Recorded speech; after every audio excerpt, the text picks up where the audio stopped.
with allegiance to the flag of the United States of America and to the republic for which it stands, one nation, under God, indivisible, with liberty and justice for all.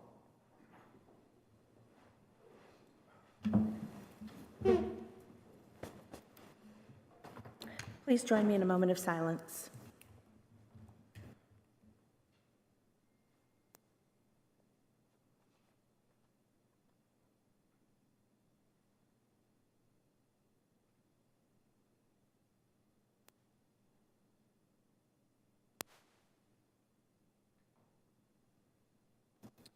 Thank you.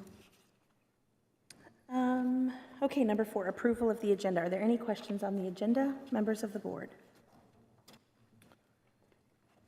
Any questions on the consent agenda? Yes, ma'am, I've got one. Yes, Mr. Estes? Over here, we're on volunteer coaches. We're not supposed to add coaches after the season starts.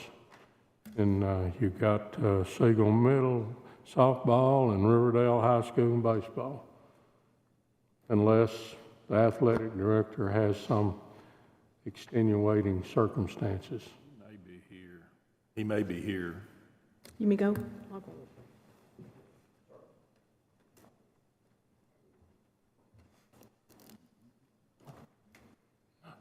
Is he here? He was here right before we started. Shane's going to go get him.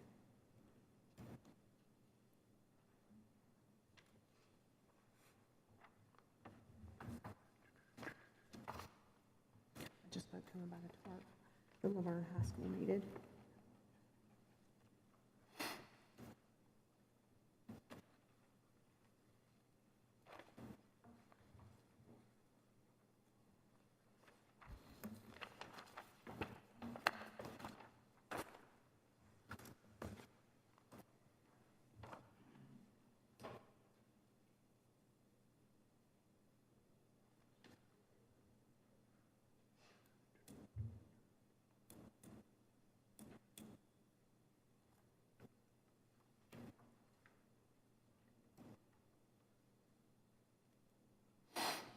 Are there any other questions on the consent agenda while we wait? Here he is. Good evening. How you doing? Great. I got a question Yes, sir. on your volunteer coaches. Siegel Middle School softball, season started, ain't it? Yes, sir.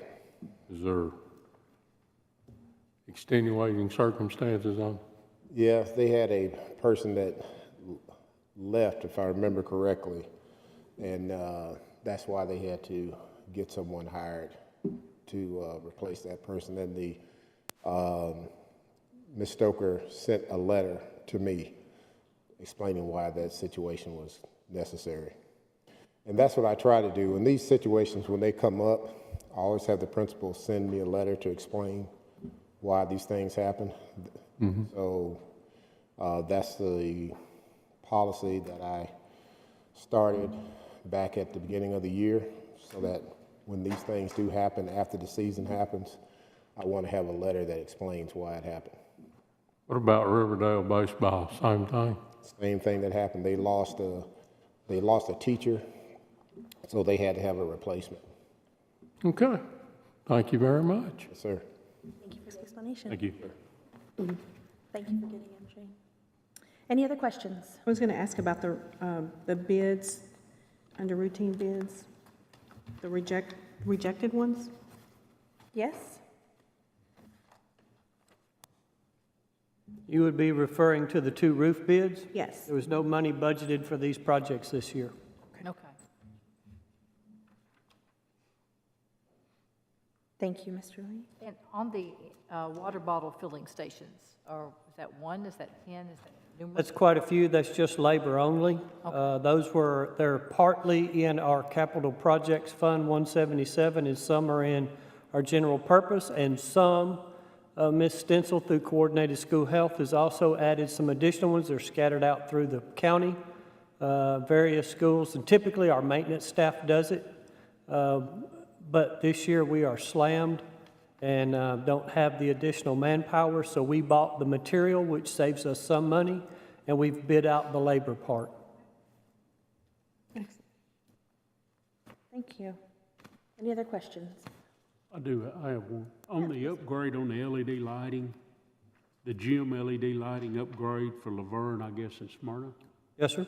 do we work through TVA on that in any way and get help or support, or typically they do in industry?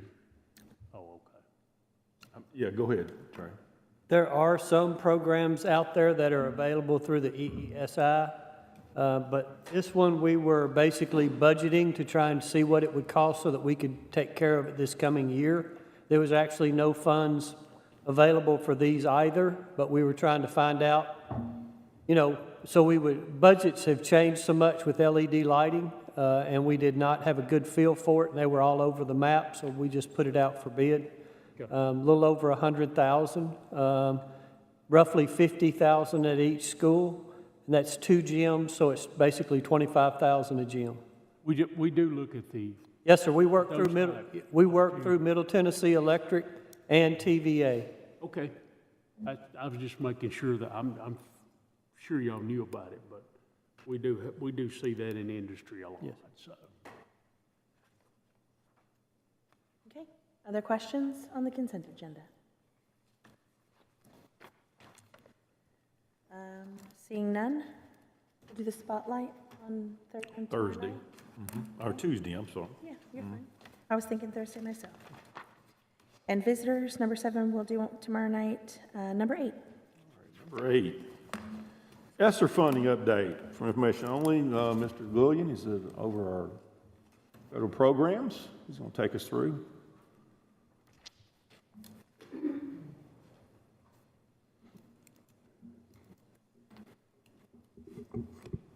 All right, good evening, board members. I think it's been about 6 months since we last spoke about kind of ESSER and where we were, so I just want to walk you guys through another overview and kind of give you a lay of the land of where we are right now. So, Mr. McDaniel, if you'll hit that next slide there. Just as a reminder, as far as the requirements and those focus areas, and let me say first, I think you guys have a copy of the PowerPoint, but it's pretty small. So if you need this, just let me know and I can email that to you. Those focus areas are learning loss, learning acceleration, facility needs and facility repairs, educational technology, addressing the needs of our special populations, providing mental health supports, high-quality instructional materials, both for ELA and for math, public health coordination and protocols, and then those other necessary activities. But as we go through these things, the one thing to keep in mind with all 3 rounds of ESSER is the question of does the expenditure prevent, prepare for, or respond to COVID-19? So as far as our overview, and we'll look at this here in just a little bit, but ESSER 1, 2, and 3, which you can kind of see a timeline of that as far as when those allocations were loaded to the state and then to each individual LEA. And you can see the allocation for each of those grants as well. These are unique, as we know, and most of the grants that I work with and our team works with in federal programs are annual grants. These grants are over 3 years for the most part, and I'll give you a timeline of that here in just a little bit. We've also, within these 3 grants, received additional grants as well. For instance, last year we had a remote learning technology grant. We also had an LEA reopening grant. This summer, as well as last summer, we had the summer learning grants, which are learning grants themselves, also bridge camps for our middle schools, and then a transportation grant that went along with our summer programs, and we'll talk about those here in a little bit as well. As far as a timeline is concerned, you can see with ESSER 1, or what was known as the CARES Act, it came out in June of 2020 and has to be obligated by this June of 2022. And so we'll talk about that, but ours currently is expended. For March of 2021, that's when we received the CRRSA, or the ESSER 2.0. We'll talk about that here in a minute, but if you follow the timeline, that has to be obligated by next June of 2023. And then last summer, we received ESSER 3.0, or what's known as ARP, and those funds have to be obligated by June of 2024. So we'll talk about kind of where our balances are and where our major expenditures have been here in just a little bit.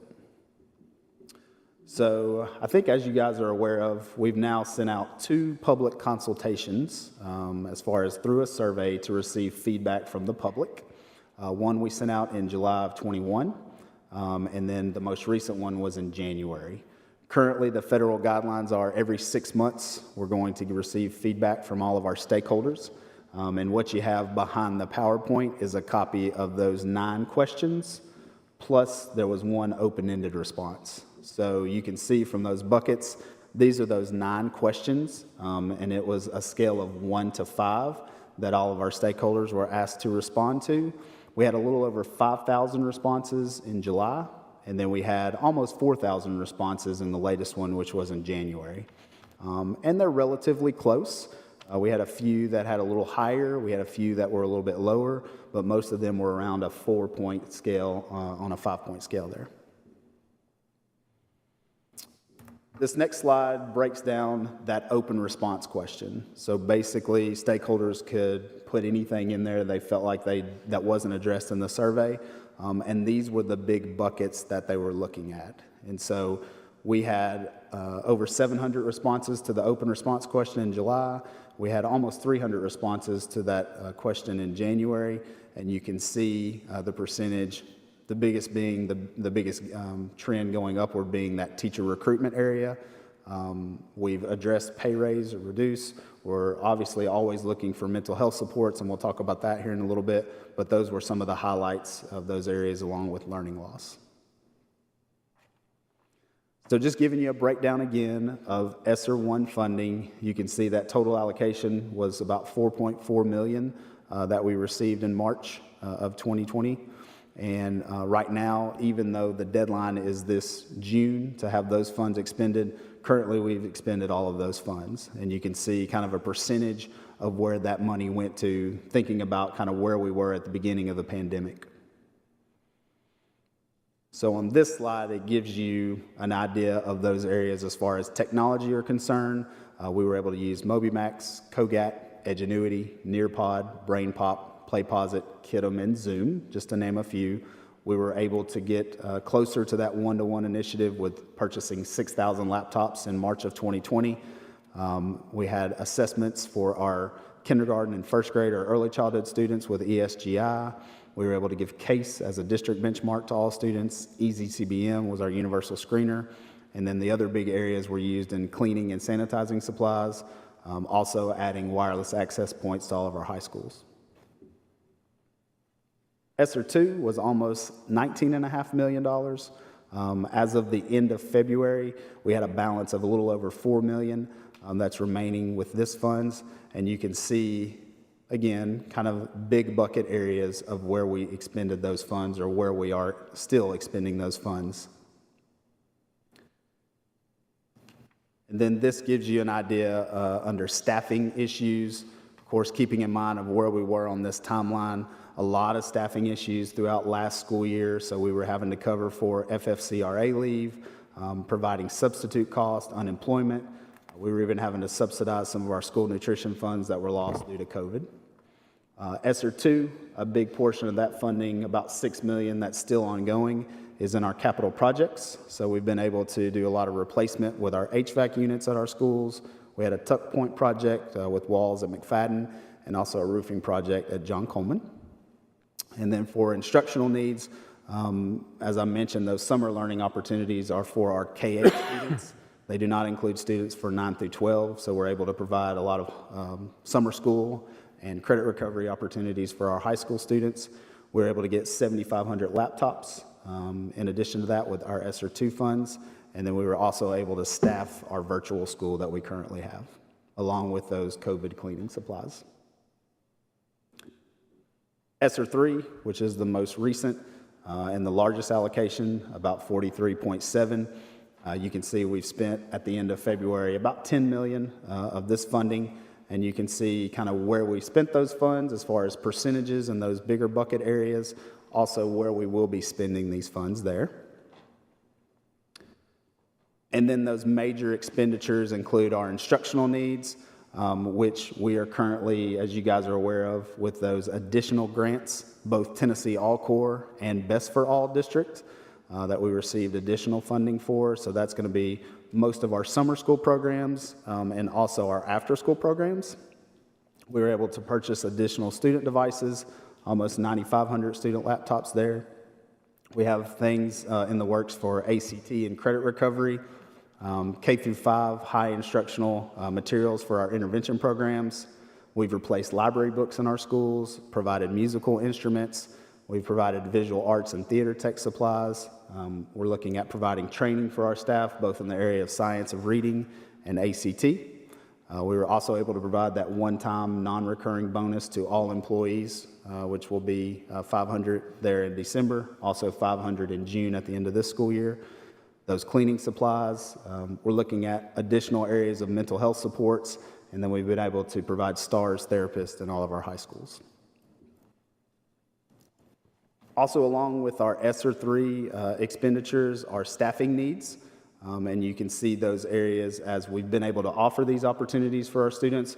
We've also needed to build our capacity to make sure that these programs, for instance, our learning loss supervisor, are of high integrity and that they're good for our students in our school district. So our ESL population is booming, as all of our students are. So we've added some support in those areas, school counseling supervisors, computer technician with the amount of technology that we have in our buildings, and also an assistant transportation director that's been able to coordinate transportation for our after-school programs, before-school programs, and then also our summer school programs.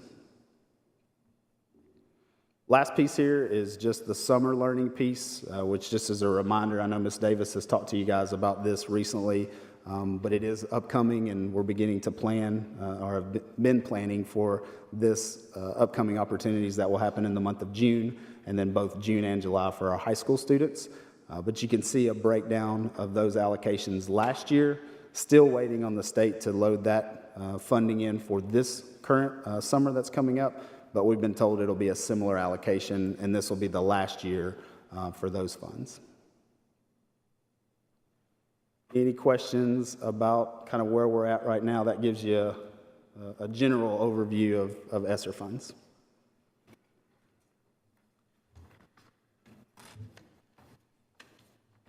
On the staffing, I don't know what slide it was, but major expenditures with ESSER 3.0 continued staffing needs. How many total positions were created using ESSER funds? Currently 28. And are they all still being funded? Maybe this is a Mr. Bodery question.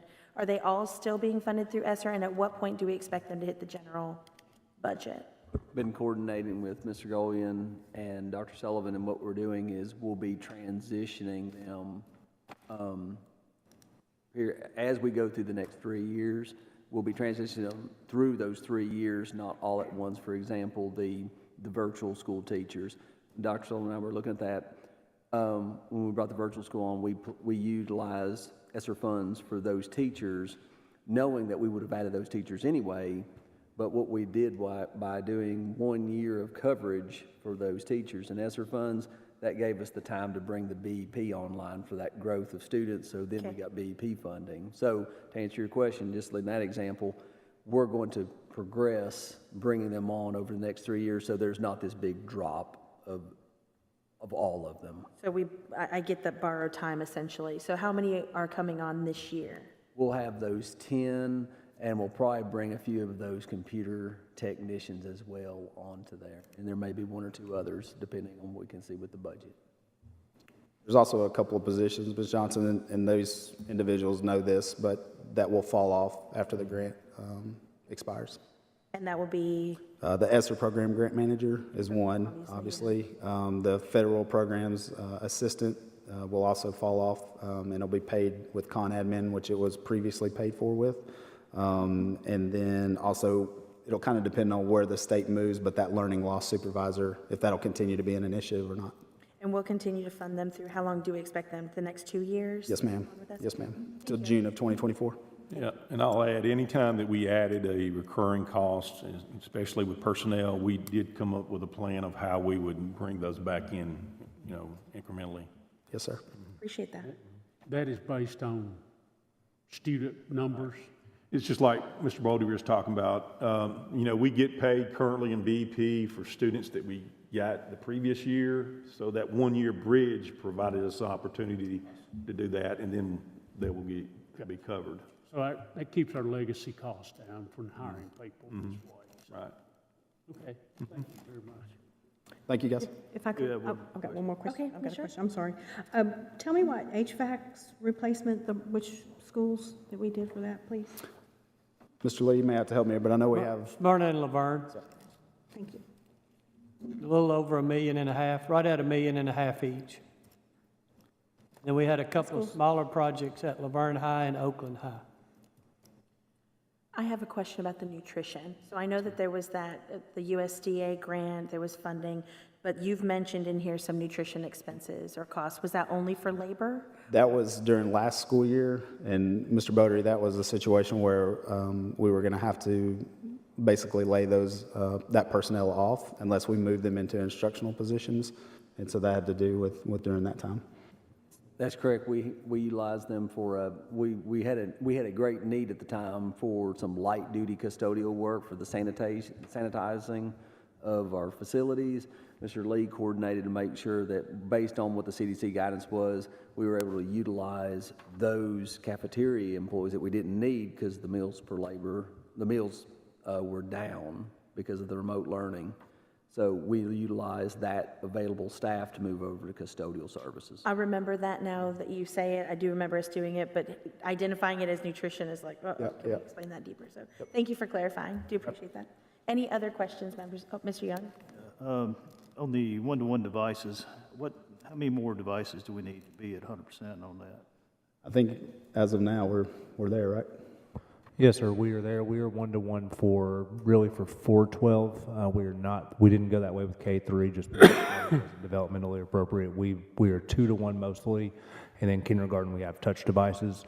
We have held off on some of the, I guess, delivery of those. They're schools or they're here, in getting them that many devices, over 20,000 devices, putting them in the hands of students who may be leaving in 2 to 3 months, just inventory-wise, didn't make a lot of sense. But we'll have all of those. The largest majority middle school is. In our high schools, we've been deploying about a grade level at a time. This coming year, we should have them ready to go. Yes, sir, we should. And then we get in. We were very aware of if we were going one-to-one. We also had to make sure that we could replace them on a cycle. So that was another portion. We didn't buy them all 20,000 at one time, because if we did, then 20,000 devices had to be replaced, and that wouldn't be sustainable. So we built that out over multiple years. Thank you. Any other questions, members of the board? Okay, thank you. Appreciate it.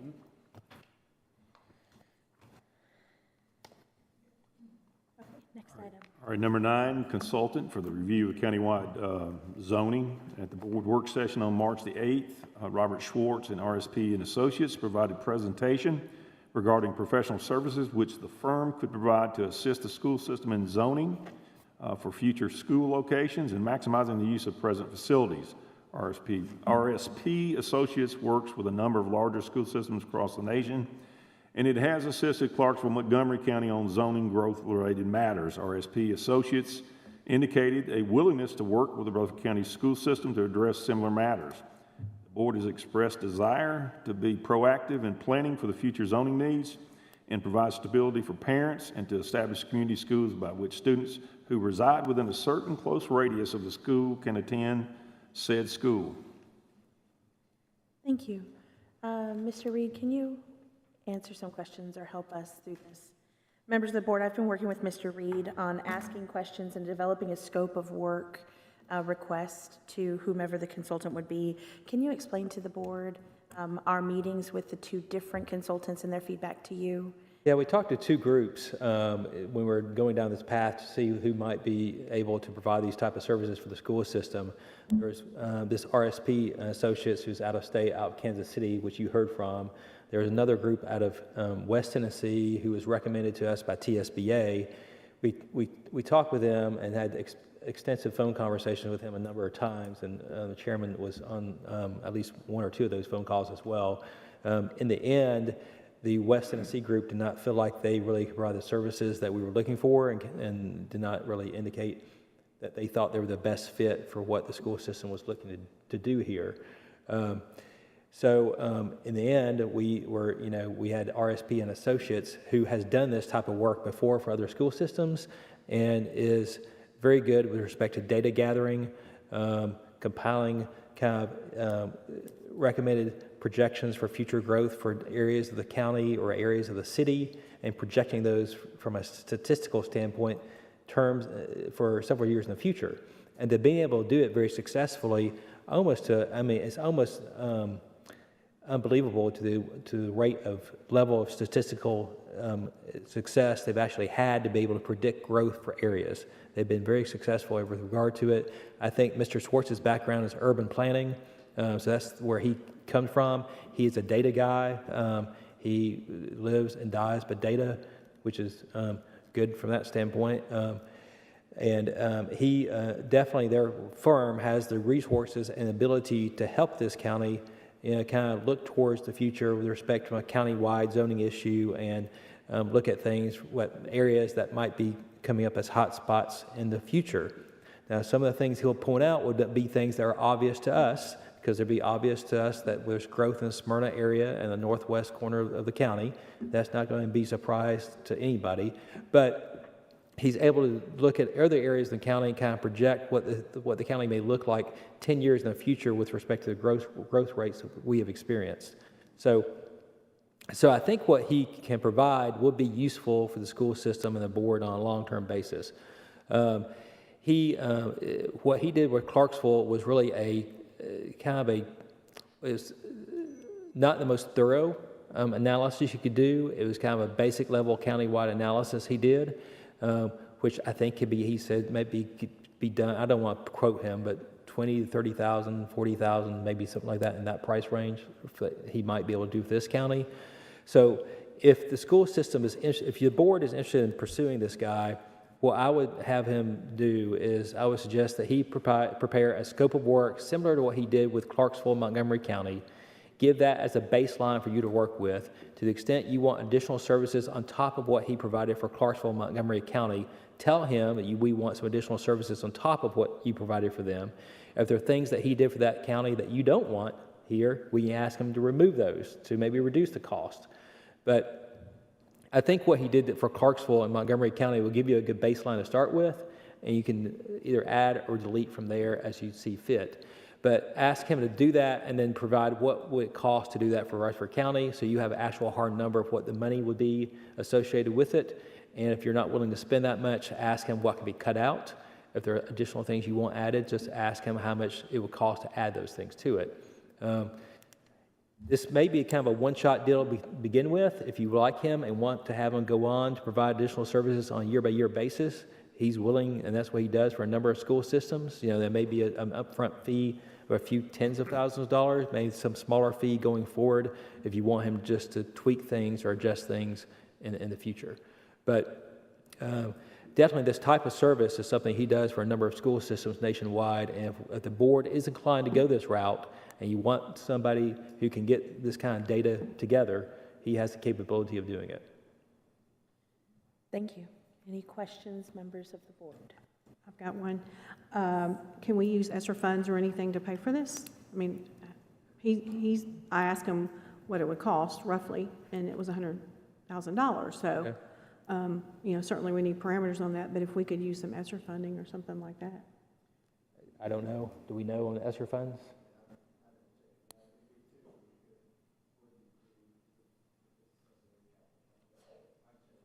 Okay, so that's something we investigate. I think it's a good idea, and certainly our funds are available for that. That may be a good resource to pay this from. Okay. Any other questions? All right. Thank you, Mr. Reed.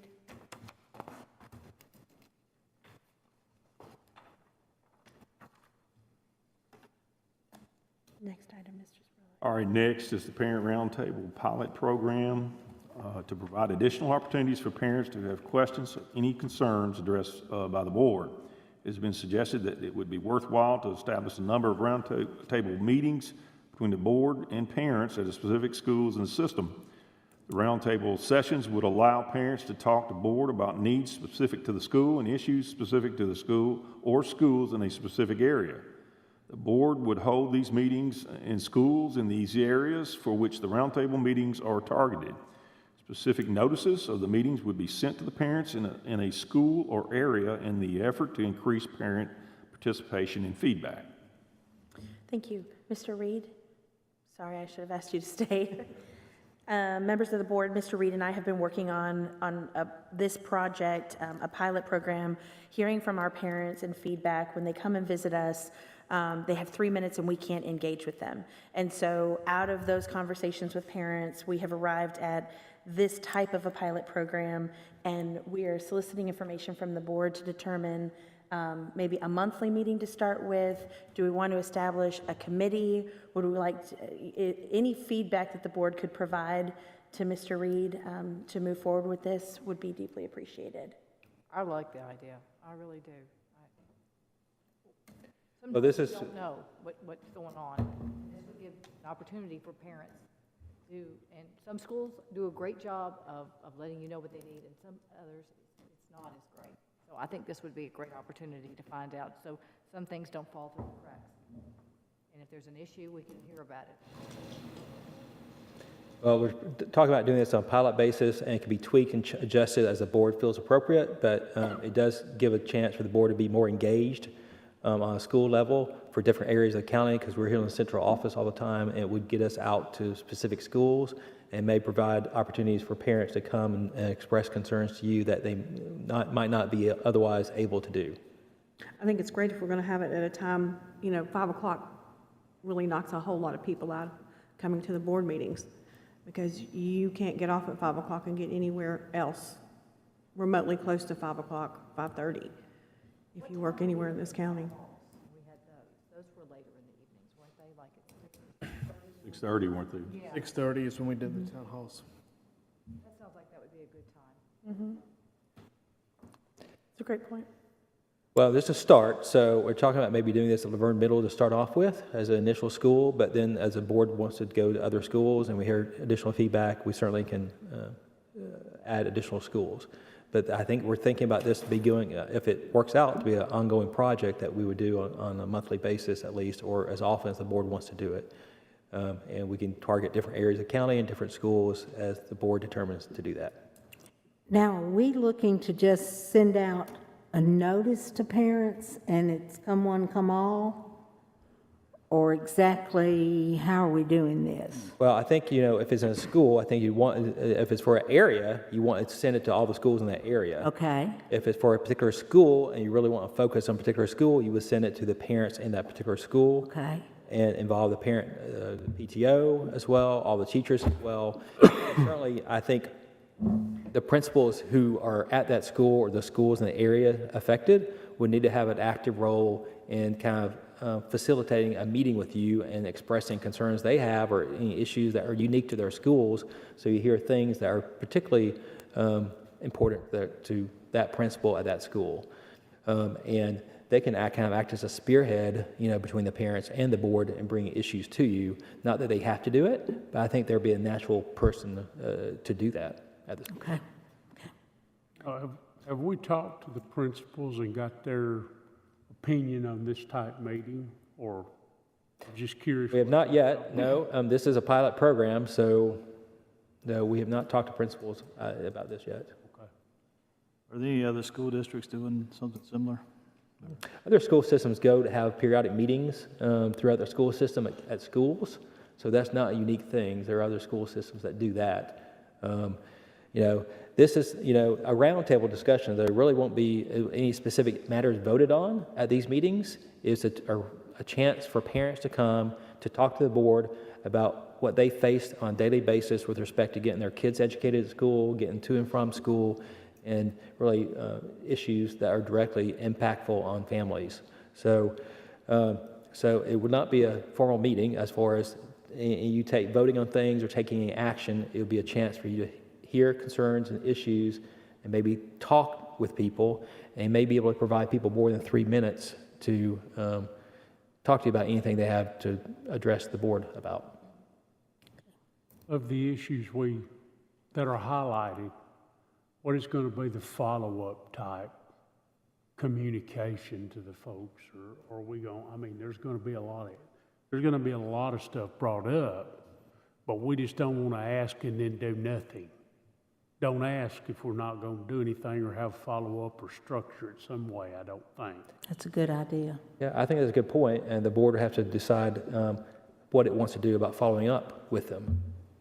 Whether that be a follow-up meeting, whether that wants to be some kind of email communication back to them of what you've looked into, changes you've had, or you could handle it through the school administration as well, if you choose to do that. So I think you've got That's another. why I wanted to know what the principals thought Yeah. about this, because you can get a lot of input really quick that takes a long time to answer and develop answers and things like that. I just want to make sure we're answering the people Right. with the issues. So, Yeah, I agree. That's a good point. It isn't, and I've worked with TSBA a little bit on this. There are other systems, and then NSBA also at one of some conferences that I've attended, other systems do this. And initially, we'll probably hear a lot of just uncertainty. There's a lack of communication between us and parents, between the schools and parents. Anything from policy to, we get a lot of calendar questions, especially as we change our calendar. So we could do a page on the website that is a result of the meeting to answer questions and redirect parents. We can use our social media platforms. The goal is to start that conversation and bring parents back into the conversation. So, we can't all address every email. I don't know if you've noticed, but when we get an email from a parent and they tag everybody, as soon as a board member responds, it gets lost in your feed. And so oftentimes I find myself not able to respond, or I'm thinking, I don't see it as that parent anymore. And so some things fall through the cracks, and this is just an opportunity for us to really engage the public, answer questions, and put a face to the board for our families. Any other questions? I think the town halls we did were great. Miss Haley's, when we were addressing the elementary, she was talking about getting the kids in bed and, just some practical issues for the students. And I do think it's, with COVID being basically over now, we do need to get the parents back involved and re-engaged. Well, this will come to you as a pilot project, see how it goes, and we can change it as the board deems fit. Thank you. Any other questions, members of the board? All right, next item. Thank you, Mr. Reed. All right, the next item is the state-of-the-art study memorandum understanding found on tab 2. And I'm going to have Dr. Halford come up and kind of give an overview of what this survey to the teachers will provide for us, and also give us some, I think, grant opportunities perhaps. Yes, sir. Thank you. We have the opportunity to participate in this study through grant funding that the CMA Foundation has provided to the Tennessee Department of Education. This would normally cost about $50,000 or $60,000 to do. It's offered to us for free through their funding. So it's an exciting opportunity for us at no cost to us. It will provide us information about what we're providing to our students in the ways of fine arts, which includes music, art, visual art, dance, and theater. We know what we offer, but this will be an exciting opportunity for a national organization who has a national lens to give us some recommendations on ways that we can expand. And we know that it's incredibly important for students, especially now after the pandemic, that we offer these opportunities for students for their mental health and emotional well-being. The arts are so wonderful for that. So this will give us a good opportunity to look at what we offer, get some recommendations from a nationally recognized organization, and make some strategic plans moving forward about how we're going to address expanding our arts offerings in our schools. Thank you. How long will the study take, and when will we receive the results?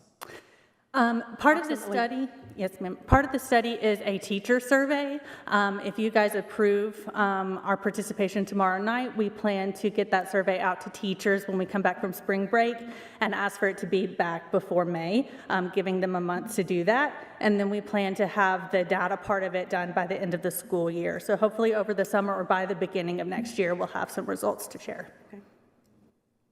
Thank you. Any other questions? Are you familiar with the program now?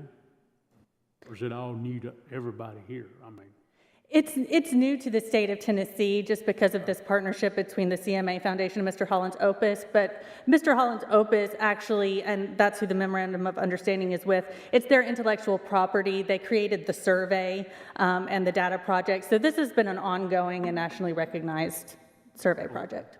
All right, thank you. I can't wait to see the results. Any other questions? So this could benefit all of our schools. Yes, ma'am. Very good. Thank you all. Next item. All right, number 12 is a disciplinary hearing appeal found on tab 3. The board has been requested to review this decision of the disciplinary hearing authority.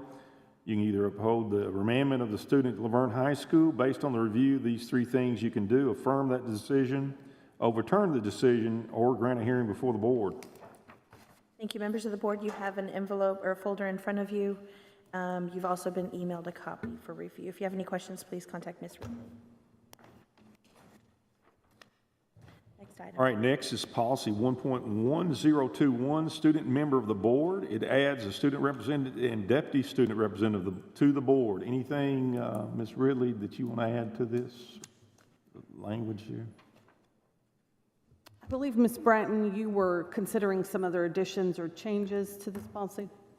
No, we weren't considering any changes, but I wanted to go back and give you a little summary of some similar initiatives in the state of Tennessee, so you'll sort of know we're not the only ones coming up with this idea.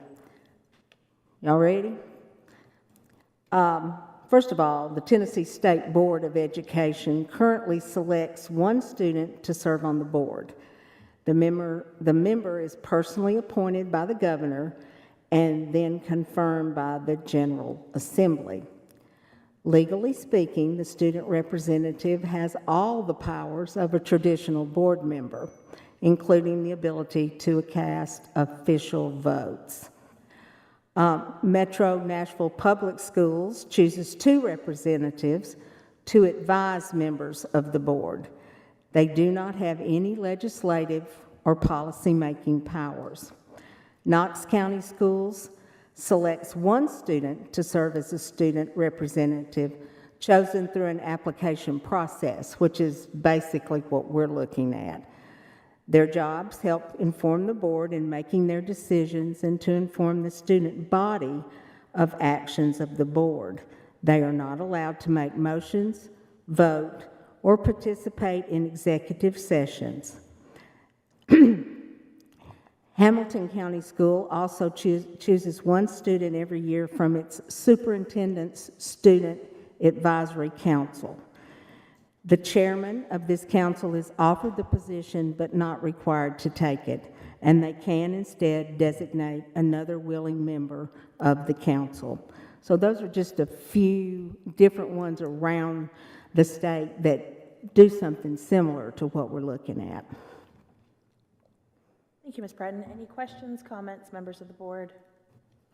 I recently attended the SCOPE conference in Nashville this last week, Student Congress, and I asked the question, it's when our students across the state look at policy, and I asked the students in my group, I led a class, how many students had members on the board, on their school boards, and I was surprised to see that several did. Non-voting, but several did. Even some of our rural counties were represented there, so interesting. I appreciate the updated information. Other questions or comments? Next item, Mr. Spurlock. All right, the 189 building the 5-year building program, Mr. Lee, if you want to go over that. Yes, as we discussed at the last meeting, the county commission reviewed and basically approved in concept the 5-year building program that was presented.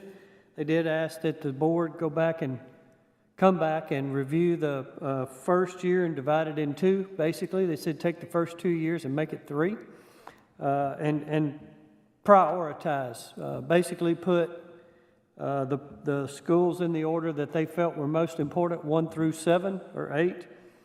And then I guess as they see what funding they have, they'll fund in that order. But whatever they fund this year, just like all years, This time next year, we'll be looking at the 5-year building program again, and we can reprioritize at that point if y'all deem it's necessary. But the main focus is to get the health and ed budget and the county commissioners to vote to fund something to get us started so that I can get some architects moving forward.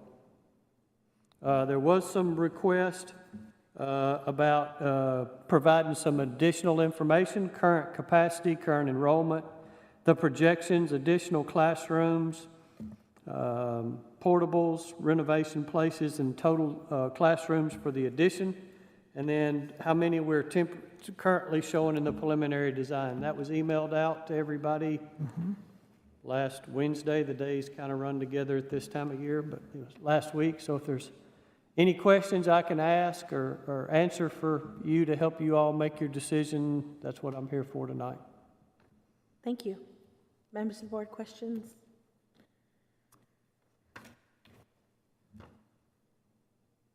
I really appreciate what you've done, and like I said, what we have seen regarding the two older schools, Riverdale and Oakland, is beautiful.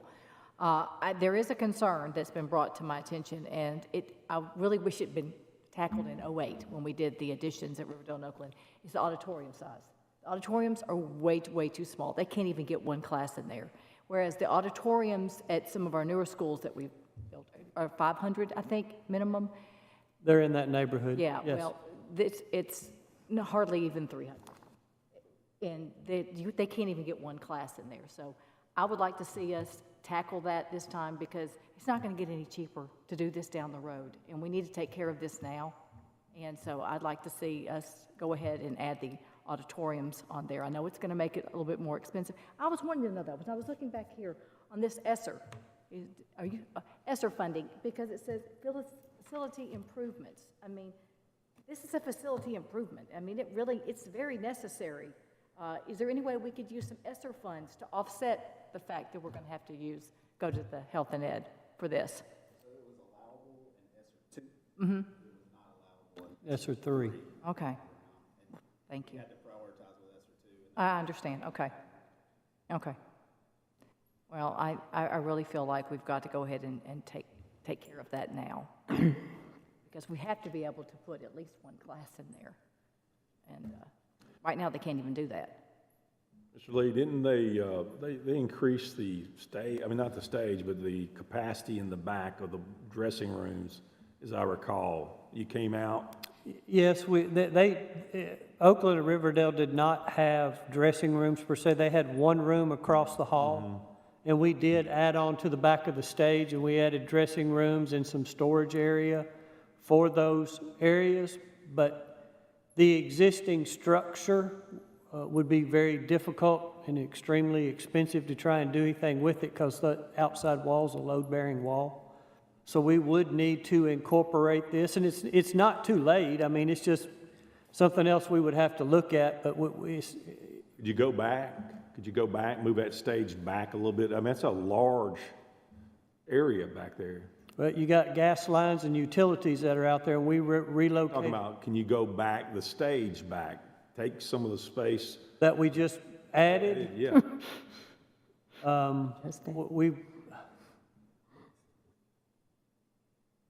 You might want to look at it. I mean, it's a possibility to look at, but to back the stage up, I would need to probably take some of the exterior wall out.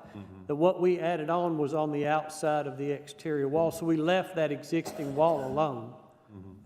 But it's something that we can look at. It wasn't part of the program, but yes, it can be looked at. Well, if we did do a different auditorium, say, like you're talking about looking at, what functionality would that auditorium have as far as bringing it in as something else?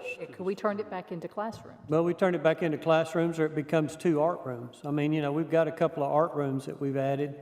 It's a different reallocation of space. When we allocated this space, we were a waste. You can still use the space. It'd just be an additional cost of doing an auditorium, but you can still absorb the space back in the school and be useful. Yes, sir. Oh, okay. I know Thurman Francis isn't on there, but it is an art school, and their auditorium is very, very small. So we might want to put that on the I think list they're at some point. using their auditorium as a gym. Yeah. But it's very, it's very Yes, small. it is Yeah, I small. mean, if they have parents, that come and see a That's where program it or would be something, really nice yeah. if we could get this funding from the arts. That's what I was thinking the whole time, was that we could get that funding, get a grant from that arts program that she was just talking about. CMA Foundation, or Mr. Holland's Opus.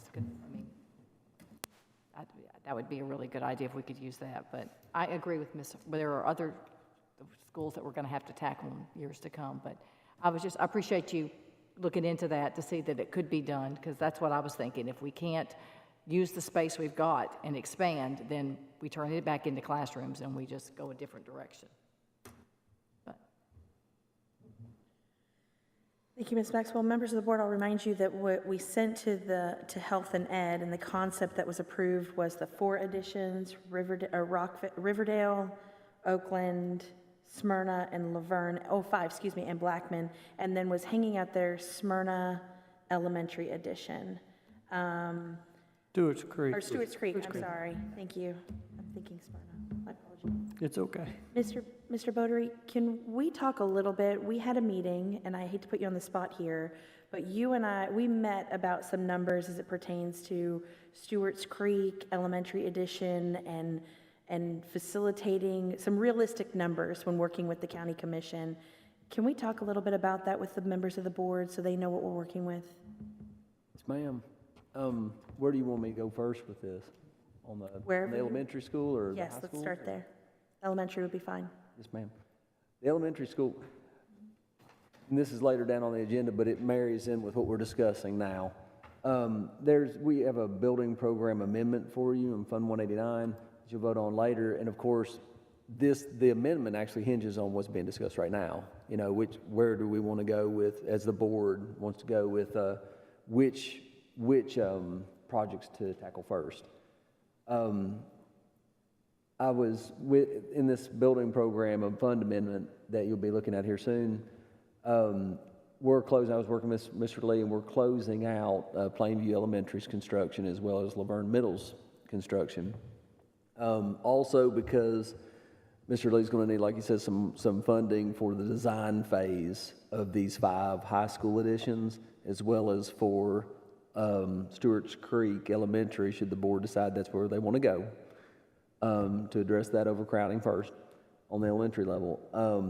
We're having enough funding to move down from Plainview Elementary, what's left, after all the bills are paid, and also Laverne Middle, of course, will move down the 6th grade portion of that construction, because once again, because of Murfreesboro City, we share based on the weighted ADA with the city on that bond issue, so it's already shared money, so we can move that down to an elementary project.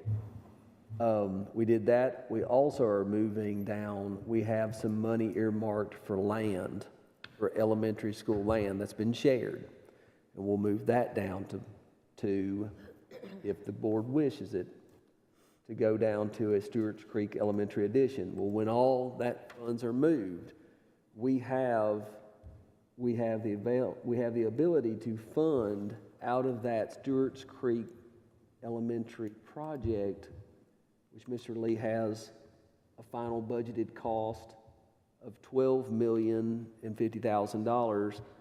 With this amendment, as presented, we'll have $5,651,707 of that money that we need to build that addition. What's that? Say that again, 5 million what? We will have, once we move from those finished projects and that shared elementary land, we can move down, and out of that $12,050,000 that we need for Stewart's Creek Elementary Edition, we'll have $5,651,707 already set aside for that project. So what that is that leaves us in the hunt to finish that budget out for that Stewart's Creek Elementary Edition.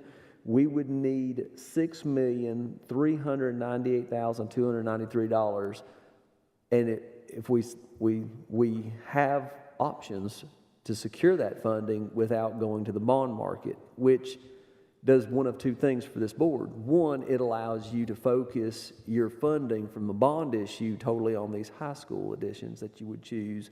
And two, it prevents having to issue 15% more debt on the taxpayers of the county, because anything with elementary we would share. We would have to do a 15% additional approximately to give to the city of Murfreesboro based on the weighted average. So the $6,398,293, there are options. Would you like me to talk about that, Ms.? Yes. Okay.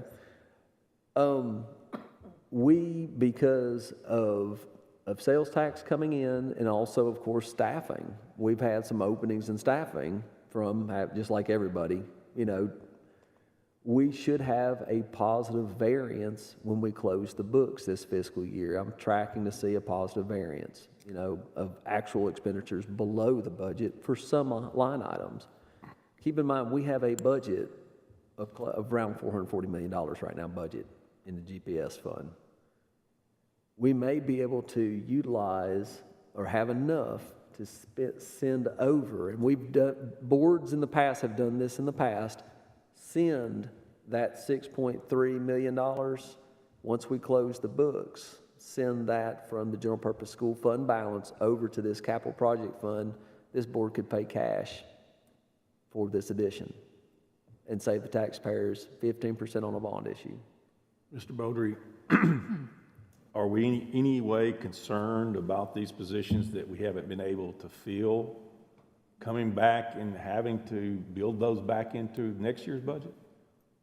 This will be one-time savings, so we'll be able to use one-time savings for a non-recurring expenditure. And of course, those positions, I'm not going to eliminate those positions in the budget, because obviously we're going to budget for based on this is the staffing. This is the staffing that instruction says based on student capacity or student size, we're going to budget. Guess what I'm asking is, these are positions that we really needed this year? Is that correct? That's correct, and we could not fill. With the growth, okay, so when we go to budget time, we're going to have to see a larger request. That's right. That's right. And right now, we're budgeting around $15 million in a deficit on our general purpose school fund. So like I said, it's the additions, you know, once we look at revenues, which should be coming in the next couple of weeks, yes. I mean, this is definitely a one-time option. You know, sometimes that happens that due to multiple things. It's just like a household budget. You know, something may come in cheaper or something else may come in higher. But we have the option here that we could be able to transfer, you know, unexpended funds over to fund this project one time. But does anybody got any questions on that part of it? Okay, let me make sure I understand. Are we robbing Peter to pay Paul? No, ma'am. Okay. No, ma'am. See what I mean? Yes, we are not, no. Okay. No. I would not recommend going down below a certain fund balance. Okay. Or fund, and that's no, ma'am. No. So this would give us the money to pay cash for Stewart's Creek Elementary addition without having to put it on what we're going to ask for from the county commission. We would request that funding because, of course, the commission would have to approve that coming out of the transfer. The transfer, Once we close the books, if they saw, right now they could go ahead and start with the funds that we have available right now with this budget amendment. This board votes on that, and it goes up into the county commission. They could approve to say, go ahead, Mr. Lee, and get going on the on the design.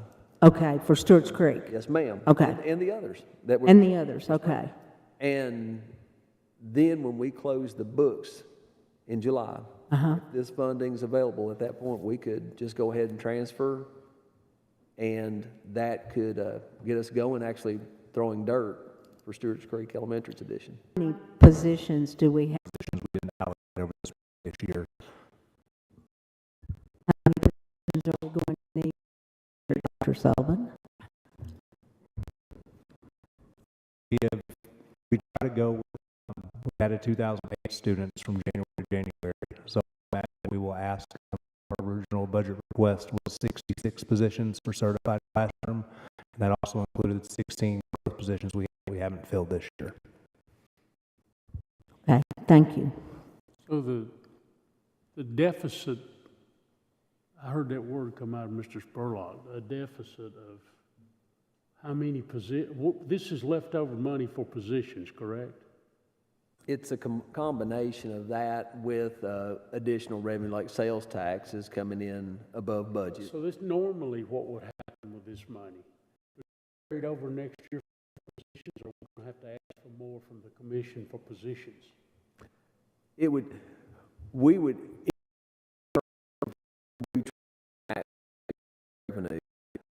With a growth, just about any district our size that's growing like us, you know, with the way the BEP funding works, and it's always a year behind, thank goodness they're looking at something different finally.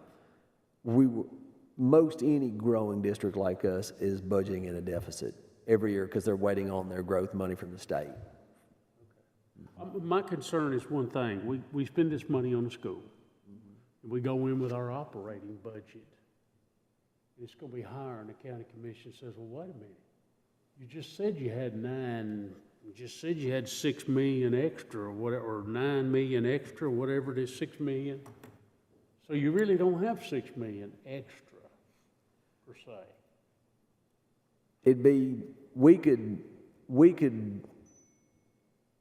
We could wind up, I see your point, you could wind up increasing. All I'm saying is it's a hard sell when you do that, and then you go ask for more money on your budget goes up that much amount, and the people turn around and say, well, wait a minute.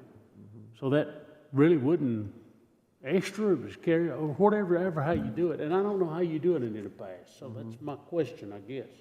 Typically what they've done in the past is when they have where revenue went over, you look at fund balance and you say, okay, this is my targeted fund balance that I want to keep my general purpose school fund at for operating.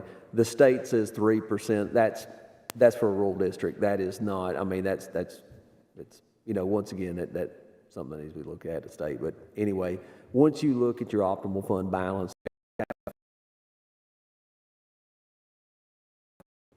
and I'm over that fund balance where I want to be at. And I'll go down to here. Basically draw it back down to. Yes, sir. Yes, sir. That's what you do, really. Exactly.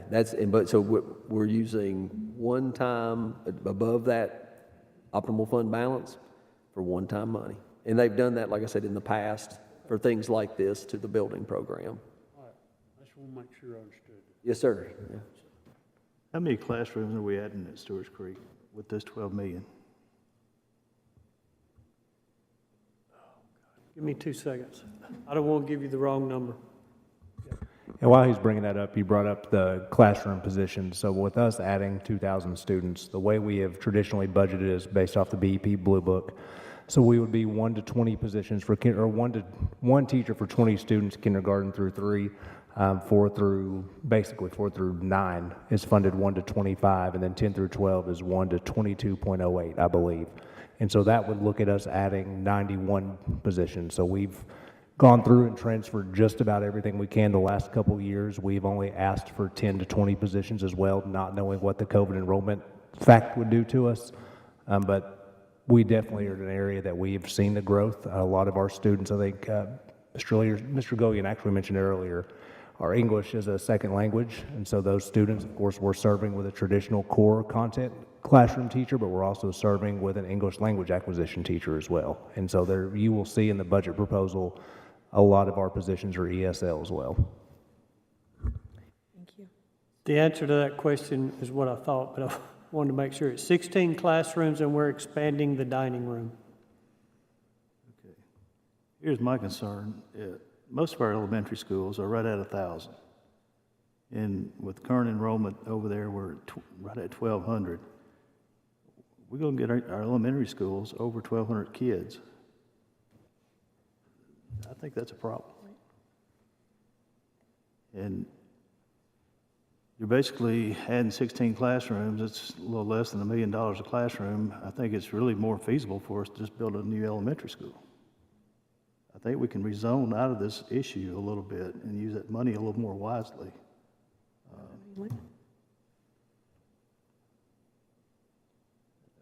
It's the board's decision, but I think everybody needs to be thinking about that. I have a problem with the elementary school getting that big too. That's huge. It is, but we don't have land. I mean, that's the whole problem on the north end. But there are some opportunities out there for land if we just look at them. But I think we can still do some rezoning and help out this situation short term. Long term, no, but short term, I think we can get ourselves out of this situation we're in right now. Mr. Bodery, I have a question about, I appreciate your comments, Mr. Young. To the funding point that Mr. Young just made, is this, it's elementary money, it's shared money, right? We've shared this money already with city schools at 15%. So being that it is elementary money, can we use that money? We can't use that money on a high school. It has to go to elementary, correct? We could utilize it, but the thing is, it's already been shared, so you're right. You wouldn't want to go to the high school with it since it's shared already Right. on 15%. You'd be in a hunt for, you'd want to be in something for funding that's, like, for example, we moved the funding from the future secondary projects in the building. We moved that down to help with the design of some of these high schools that the board's looking at. And the reason being is it's from bond issues, previous bond issues that were for secondary projects, which means they had not been shared, added 15%. Right. So you'd want to separate that just, to minimize your cost. It could be done, it just wouldn't be a responsible way to use that fund since it was already shared money. It's shared money, so you'd want to try to keep it. Right. But it could go, those monies could go to, as Mr. Young is saying, a new construction project. Yes. Yeah. Okay. Question. Yeah. Mr. Lee, is there buildable land at Brown's Chapel? No, ma'am. We own a postage stamp at Brown's Chapel. We barely, our site, our parking lot is all there is at Brown's Chapel. That's probably the smallest site we have. But it has capacity at 918, and we're currently around 764, I think. So there's room there to add students without having to add up. What's Brown Chapel? I thought it was over 900.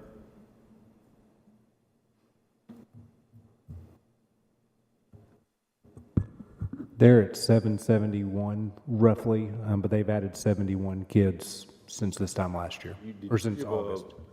What do you, their growth for next year, what do you got, 2%? I have 3 for them because of Shelton Farms. Okay.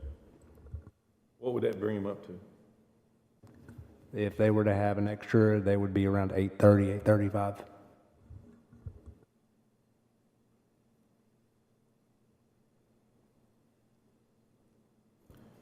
Probably could move some off of the corner of Baker and 1 Mile Lane.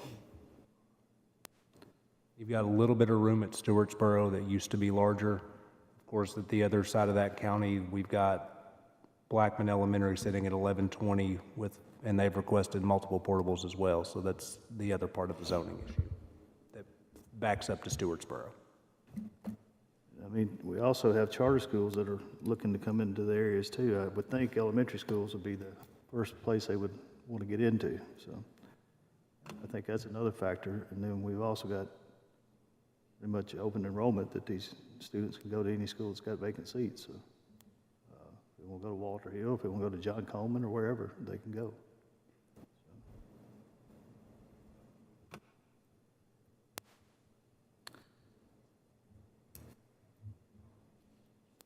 Mr. Young, would you like Mr. Spurlock to bring, maybe Mr. Morgan can work on a map, a visual. Sometimes I work better with them to determine room at surrounding schools before we make that final decision. Before we vote on a building addition at Stewart's Creek, yes, I would love to see us exhaust all options before we do that. Mr. Spurlock, would you ask We can do Mr. that. Morgan for tomorrow night's meeting? I know it's very short notice, but if possible, can we get some numbers? And then board, members of the board, we need to look at the high school plan, the 5 additions there as well. So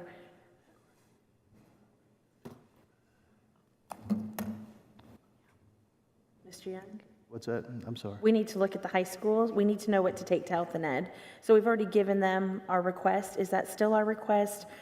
We need to be prepared tomorrow to vote on what we're going to be taking to Health and Ed. Yeah, I guess each board member will have their own priority list. I don't know, and we'll compile the priority list Okay. to rank each school. I don't know. Were they looking, Doug, you can help us out on this. Were they looking for a number, a monetary figure?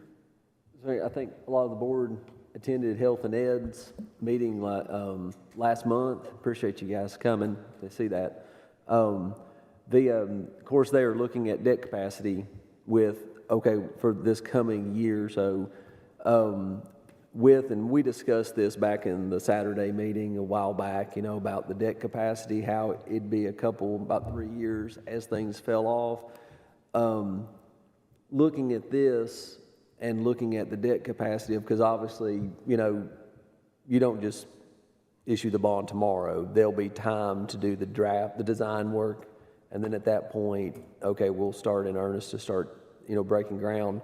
And then during a construction phase of a bond issue, you can just pay, just like a home construction loan, you can pay interest only, and then the principal hits. So looking out to that third year where the principal's actually starting, once Lisa Nolan started really just putting the numbers to it on her debt service fund, what she could do. She said, based on that 3-year lookout, we could fund with a bond issue later this year, when we're taking into effect the construction phase,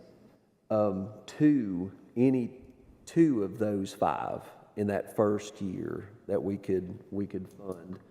So basically, the board could, if you were looking at staying within the debt capacity that Ms. Nolan had pointed out in that Health and Ed meeting, we could, the board could choose to go ahead and do 2 of those 5 without requesting for additional debt capacity from the commission. And once again, that's what was stated from the county finance director, and we reviewed with the Health and Ed chair. Mr. Bodry, remind us, it's 73 million, excuse me? It was around 73 million that they have on a capacity for the county. So that's everything. So if something happened over on the county side that they needed to go to market, that included that capacity for them as well. So if we have 2, those can be started in July? No, ma'am. Okay. Not at this time, no. Okay. It would be nice, but we don't have that rabbit's foot. They would probably not get started till probably September, October. Okay. And they would take how long to finish? 18 months, 18 2 months. years. To 2 years. Yes, ma'am. So at one point, could we bring that third one on? I mean, I'm looking, say we could do 2 this year. Yes. The following year, we would go back to county commission again and say, this is our priority, and they tell us whether you can do 1, 2, or 3 at that point. So really, what we do this year doesn't affect. We will. It starts all over again. Yes, we will Essentially. Yes, we will revisit this again this time next year and make sure that those priorities haven't changed. Or gotten worse. That's our dilemma. We spend average $50 million a year on new buildings, and we need to be spending $100 million. So we're never going to catch up, guys. This right here will never get us to where we need to be. Nowhere close. So if we're going to be aggressive, let's get aggressive. if we want to fix a problem. Now, if we want to keep kicking the can down the road like we've done so many years here, it's ridiculous. That's the reason the county's in the shape it's in right now. That's the reason we're losing employees all over the county. It's not just in Rutherford County schools, it's all over the county. It's because they keep kicking the can, balancing their budgets on the backs of our employees and putting off schools that we should have already built. I don't have a problem sending them what we need. That's what we're here to do. 2 isn't enough.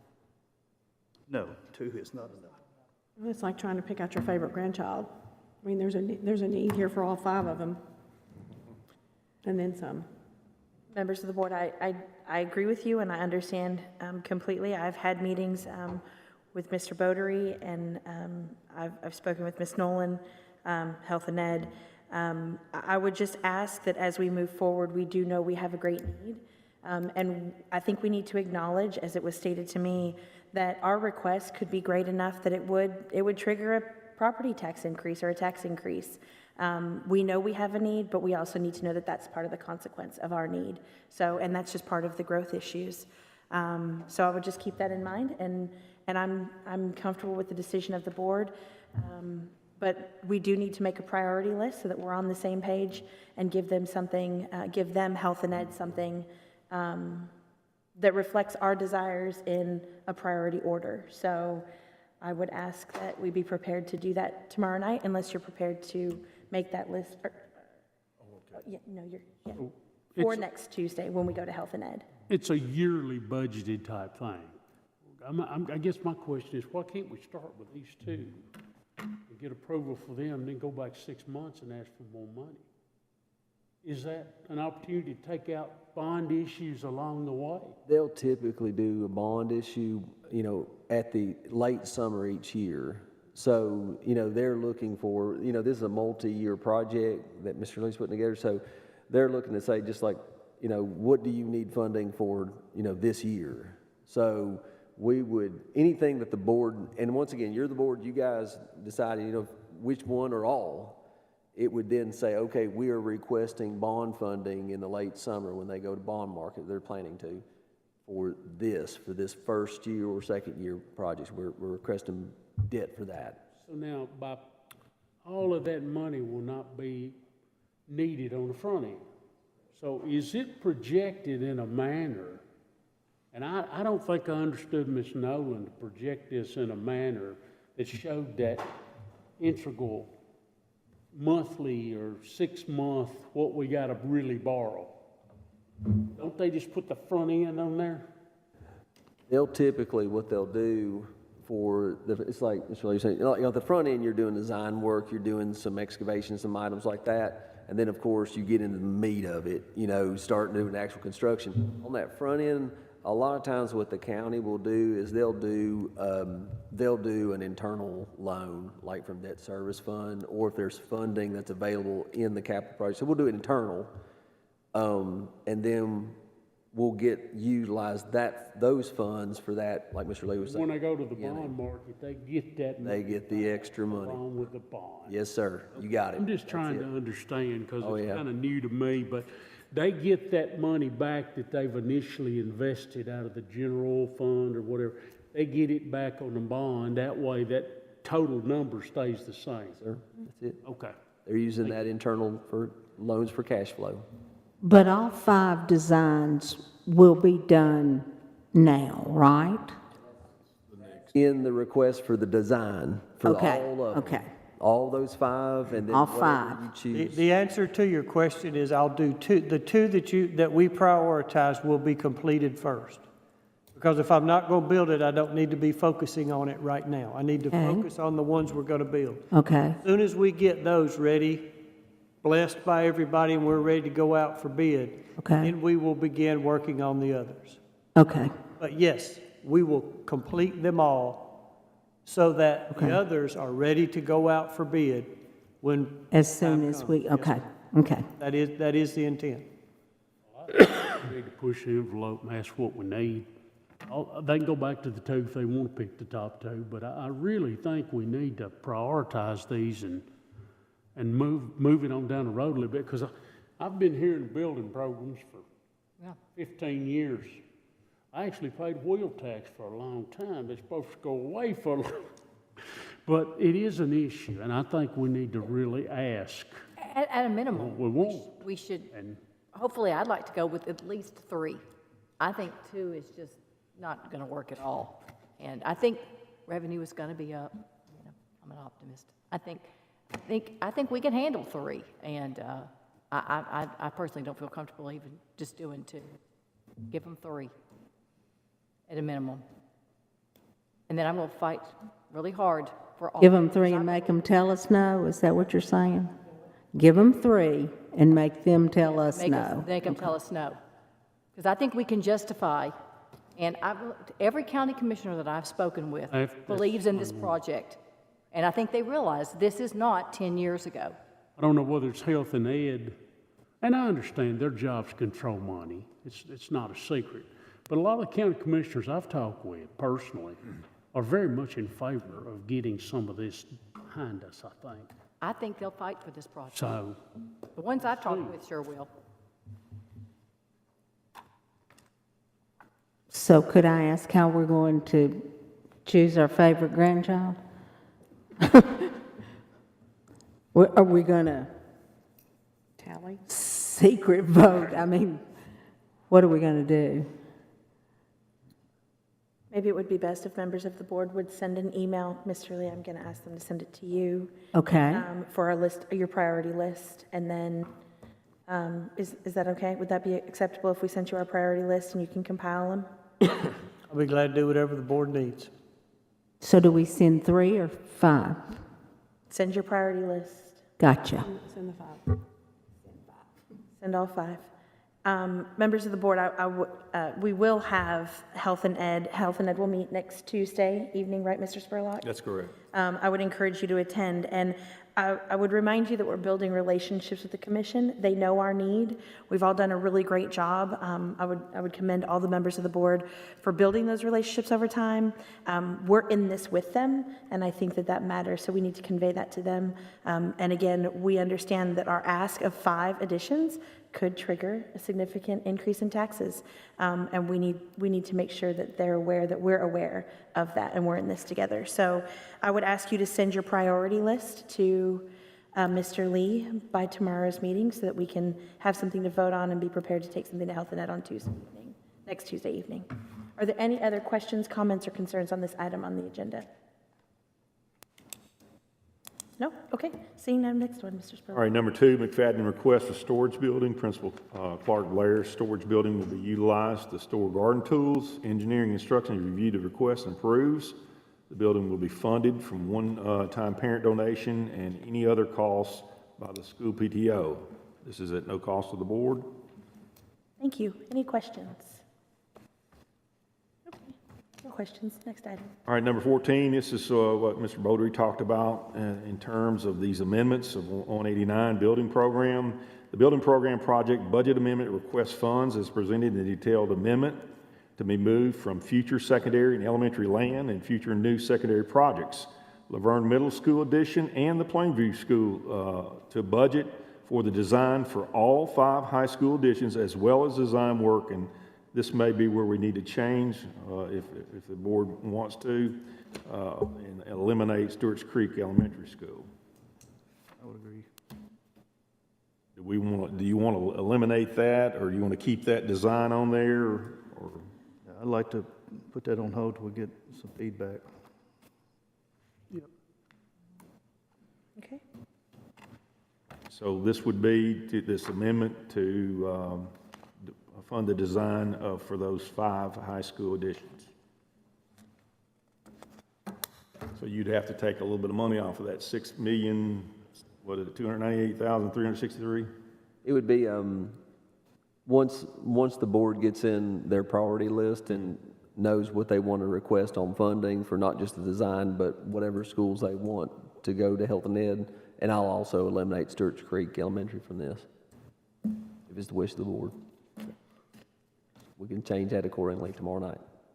Mr. Spurlock, I know it's a very short notice, but do you think that Mr. Morgan would be prepared to get us some information, some numbers to look at to determine whether we need to keep Stewart's Creek in there or not? We can do it. I think what he can do is give you the projected enrollment for next year and look at, help me out here a little bit on the Stewart Creek one.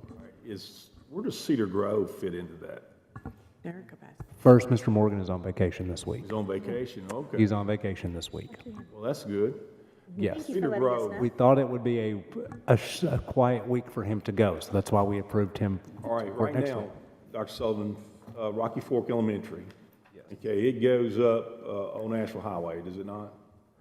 A little bit it does and meets up with Stewartsboro to where we just rezoned this when we opened Rocky Fork Elementary. We have some room at Cedar Grove and we have some room at Rock Springs Elementary, but Rock Springs Elementary's addition is growing quickly. Yes, okay, yes. So you only, other one would be Brown's Chapel. Correct. And I think we've looked at that earlier. We did. We looked at it. Our biggest concern was the Blackman area. And with Brown's Chapel, our big concern is that in the event we had to, they grew quicker and we could get anything, which we anticipate. We do not have room, as Mr. Lee said, for portables over there to really, so we would have to come back and rezone some kids somewhere else again. Stewartsboro was our best bet, or you could shift everybody over to move Stewart's Creek to Rock Springs to Cedar Grove is the other option. You could kind of clockwise move it. What does that, Seven Oaks, is that elementary? Is that Stewart's Creek Elementary? Seven Oaks is Rocky Fork Elementary, Stewart's Creek Middle, Stewart's Creek High. Is there anywhere over by Stewartsboro up on Nashville Highway? There is, and they connect with Blackman a little bit over there, and then part of that is mixed all together with Smyrna Primary, David Urey, and Smyrna Elementary School. We took different sections for each one. So Brown's Chapel is really our only choice there. It's a very little bit of Stewartsboro. And then if I'm understanding you correctly, that feels like a quick rezone and then a quick rezone right back. And so, Absolutely, yes. Very similar to what we've done at high school with Blackman. right.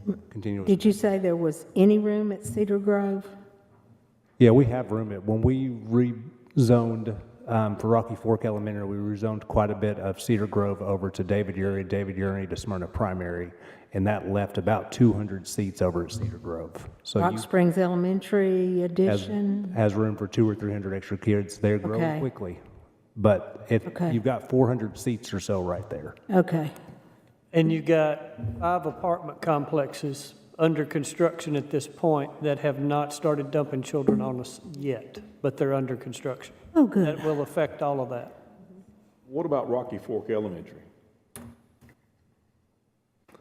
Yeah, I believe he has 2 extra classrooms left. He has 1 growth position already granted for next school year, and he is sitting at about 920, I believe, with a capacity of 1,000. And with those subdivisions right beside the school, he'll be full very quickly. So our only choice would be those 2 schools you talked about.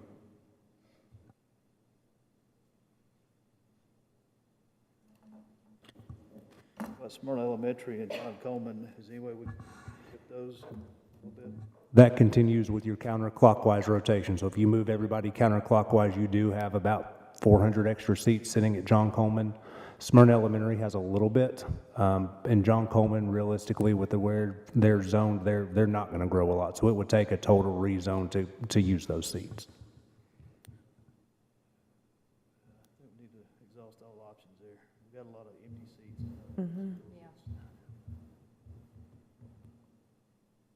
I would agree. Yeah, you can. Go ahead.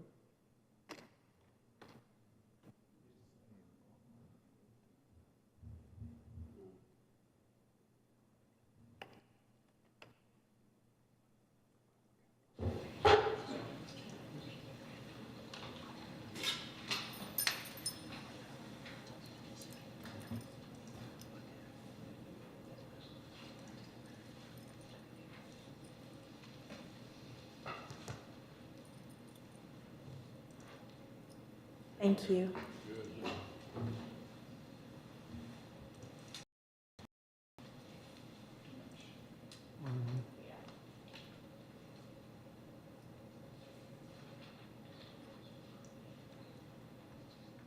So you got a little bit of Stewartsboro there and Browns Chapel.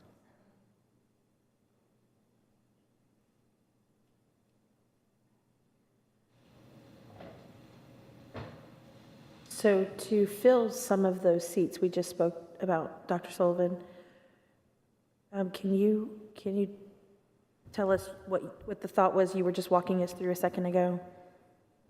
To fill open seats, you would probably look at moving some of Stewart's Creek Elementary to Rock Springs Elementary.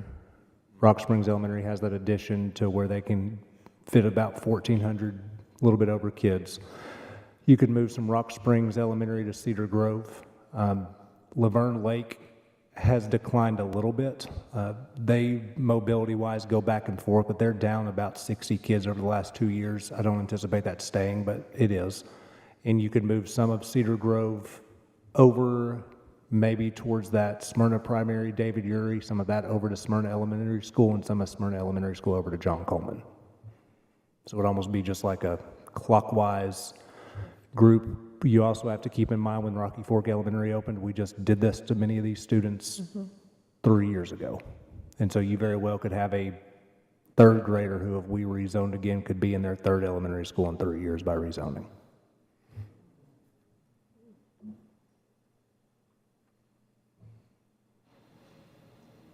An impossible situation.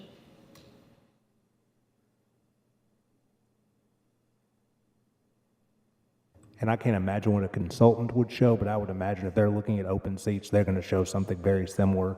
I mean, you're sitting at 400, 500, 600 open seats somewhere over there. And that's part of the apprehension for me. I see the empty seats and I definitely want to utilize them. But if we're going to ask somebody to come in and help us and we shift kids now, and then they come in and then we shift kids a different way, that instability to me, but again, I think we're in an impossible situation, so. I think we have talked about this for a while, and I think the public realizes that when we do this major rezoning with the help of the consultants, this is it for a while. I mean, we're really, and I hate to say shared pain, but it's going to be shared pain for everybody. We're going to have to move not just high school kids, it's going to be middle school kids, elementary schools, in the attempt that we don't do this every 3 to 4 years. Right. Because I hate that. I hate it for high school kids, I hate it for middle school and for elementary. But I think they understand that we didn't create this problem. We're just trying to fix it the best way we can. You know, Dr. Silva, I'm going to be honest with you, I'm really concerned with Rock Springs Elementary because of that large, what's the name of that? 2 of them. 2 of them. Yeah, Gwynn Estate is already under construction, and the other one that's right across the street, it's 600 or 700. They hadn't started yet, but it's coming. It's been approved by Laverne. That whole area up there's got How big homes are these? permits. Right. They started, it's a mixed use, it's a PUD, which means it's a planned urban development. Okay. So it's got 0 lot line condos in part of it, and then it's got 2 different size price points. Start at $350 for one, and then they'll have some upper ones, but it's a mixed use. And that's what they've figured out, and I'm not, the developers, they figured out that when land is not suitable for one house, to a normal subdivision, and there's certain acreages that's too steep or whatever, they still can use that land for their numbers, even though they can't build on it. So what they do is do a PUD, which allows them to build apartments, condos, 0 lot line type product, and get their numbers the same, which keeps it feasible for them to make money. But the numbers are still the same, and it's allowable. All the municipalities allow it. So they've learned that they have to have a couple of different price points to get this less than desirable land to the numbers they need to make a profit. I mean, I got a question. It's kind of the Stewart's Creek Elementary School addition we're talking about, that one that we sort of tabled, does it solve all of our problems? Temporarily. It's a Band-Aid. What does temporarily mean? Like a Band-Aid, maybe 3 or 4 years, maybe 2 or 3 3 years. This whole thing's a Band-Aid. Okay. This whole thing's a Band-Aid. That's kind of what I If we was wondering. rezone them, so. So a new elementary school is the answer somewhere. Yeah, I agree, but I would also say that adding on to these high schools probably is a Band-Aid also. 3 years, I mean, it just is what it is. And just to hit on Mr. Spurlock said, he's spot on. Looking at Rock Springs Elementary School from March of last year to February of this year without any rezoning, just growth. 1,082 of March of 2021, 1,185 of the last staffing report. So they've added 103 students in 11 months. And that's before these two subdivisions that we're talking about even start impacting them. They're building everywhere. What? I just said they're building everywhere. Right.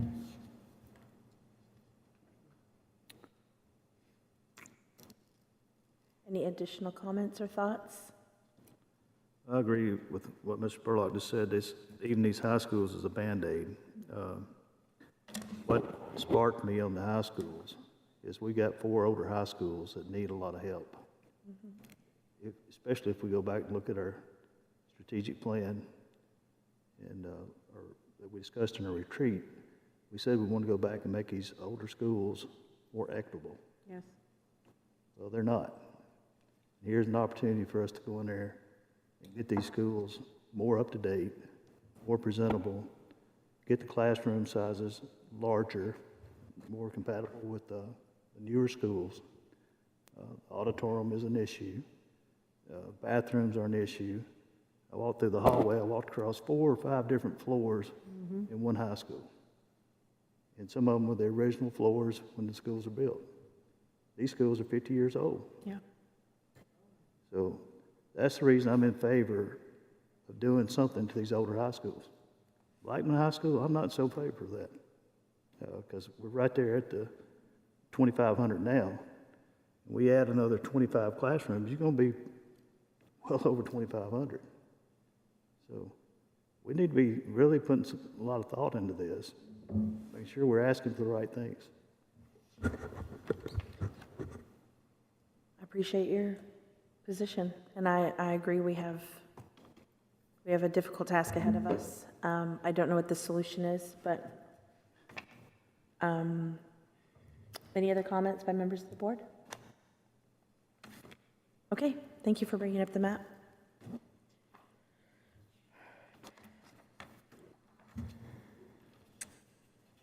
Next item is 15. Okay, insurance update. The James Evans released the poll for our employees as of this afternoon, that they will, per state statute, that an LEA that's looking at going to the state health plans, the employees have to vote. They have to have 50% plus one person to vote in favor of going to the state health plans. That poll is now out to our employees, and that will close on the 30th of the month. And then if the employees vote in favor of this, then of course on April 7th, this board will have the MOU as well as the new retiree tiers for retiree health insurance in front of them. Currently having Aon, our county actuary, look at the OPEB, the impact to other post-employment benefit obligations on these moves. So all that will be in front of the board on April 7th for your consideration of moving or not to the state health plans effective January 1, 2023. And that will include some additional staff for Dr. Anthony's office to be area or agency benefit coordinators to work with our employees to enroll them on those new health plans. I have contacted the Rutherford County Retired Teachers Association, as we discussed, and given them all the information on the 2 plans that we're looking at, the Medicare Advantage as well as the Tennessee State Plan. And I'm hoping to get a little bit of feedback from them by Monday. So I'll let you know what people say as far as Medicare Advantage or Tennessee State Plan. And just for information, about 10% of our employees have already voted this afternoon, and by far, they're voting yes. Only 18 have voted no out of... For the Tennessee State Plan? Okay. Okay.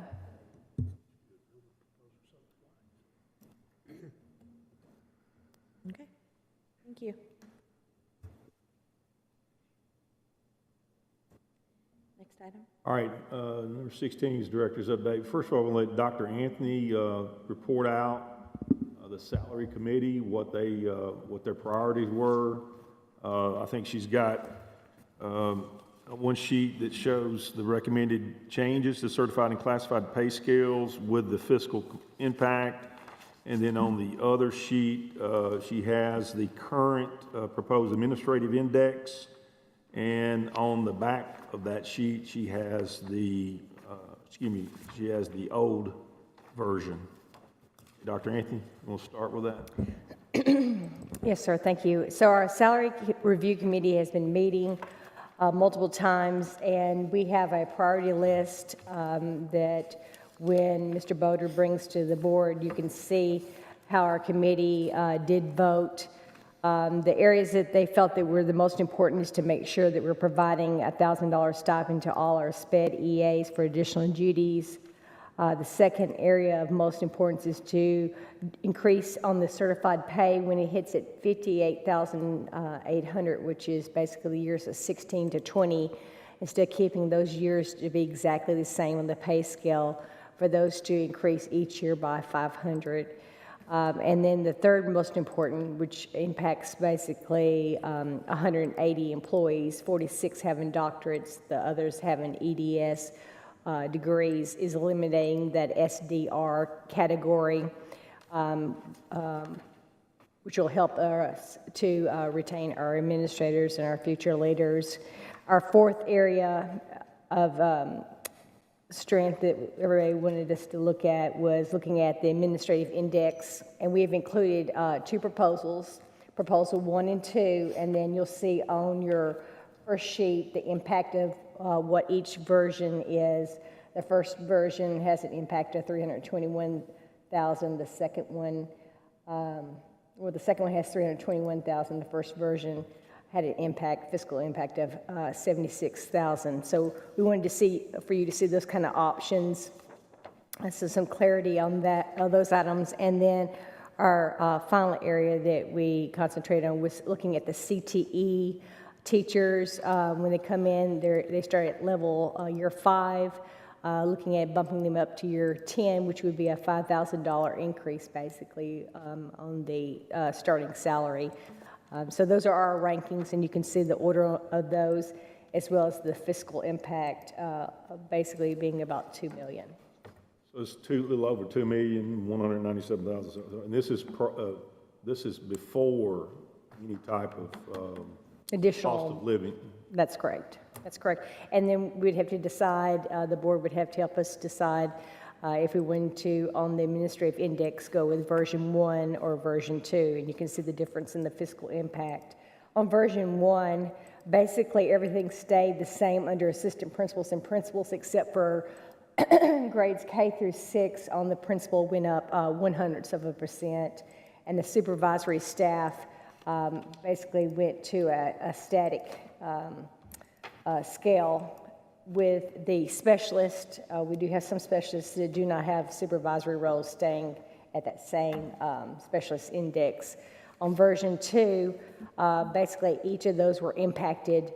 The assistant principals going up, they were at a 1.13, moving up to a 1.15.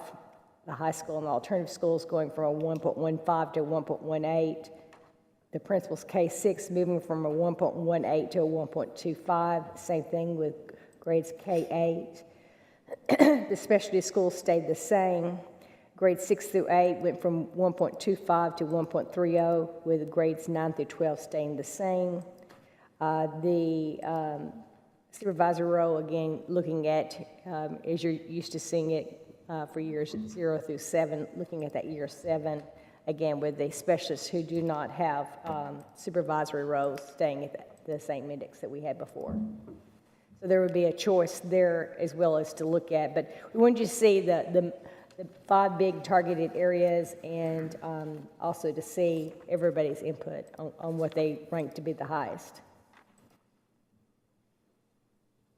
This doesn't include what we put in for teacher raises, right? That's correct. Okay.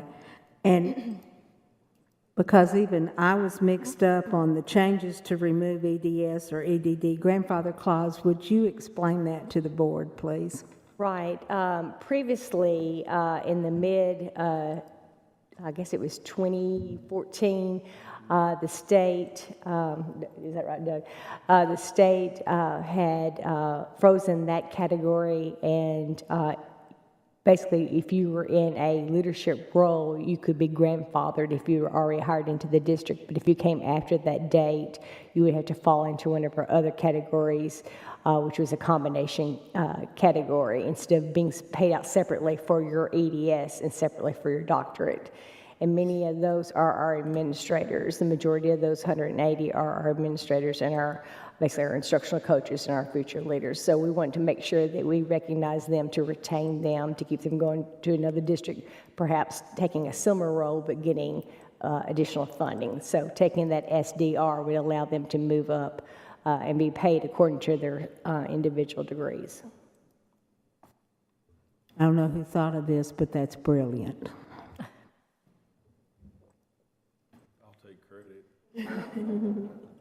Actually, I will take credit. It was me that pushed it.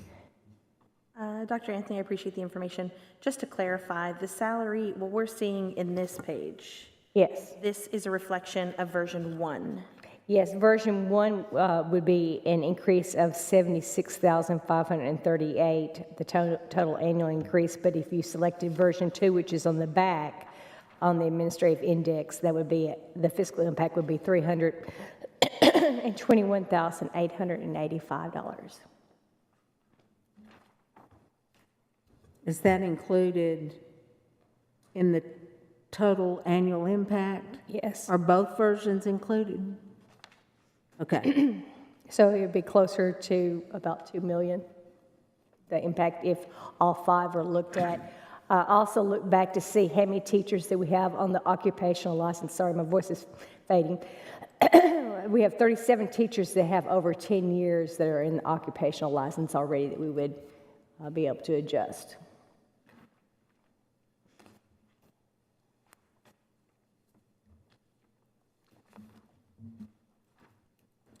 Any questions for Dr. Anthony, members of the board?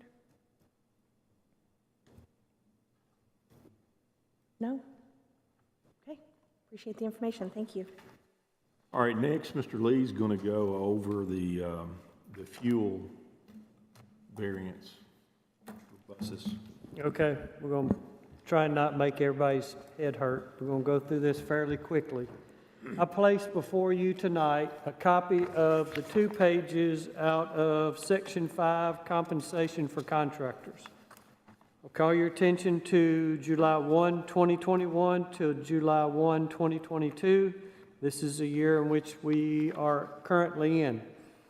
There's 2 things that you need to know.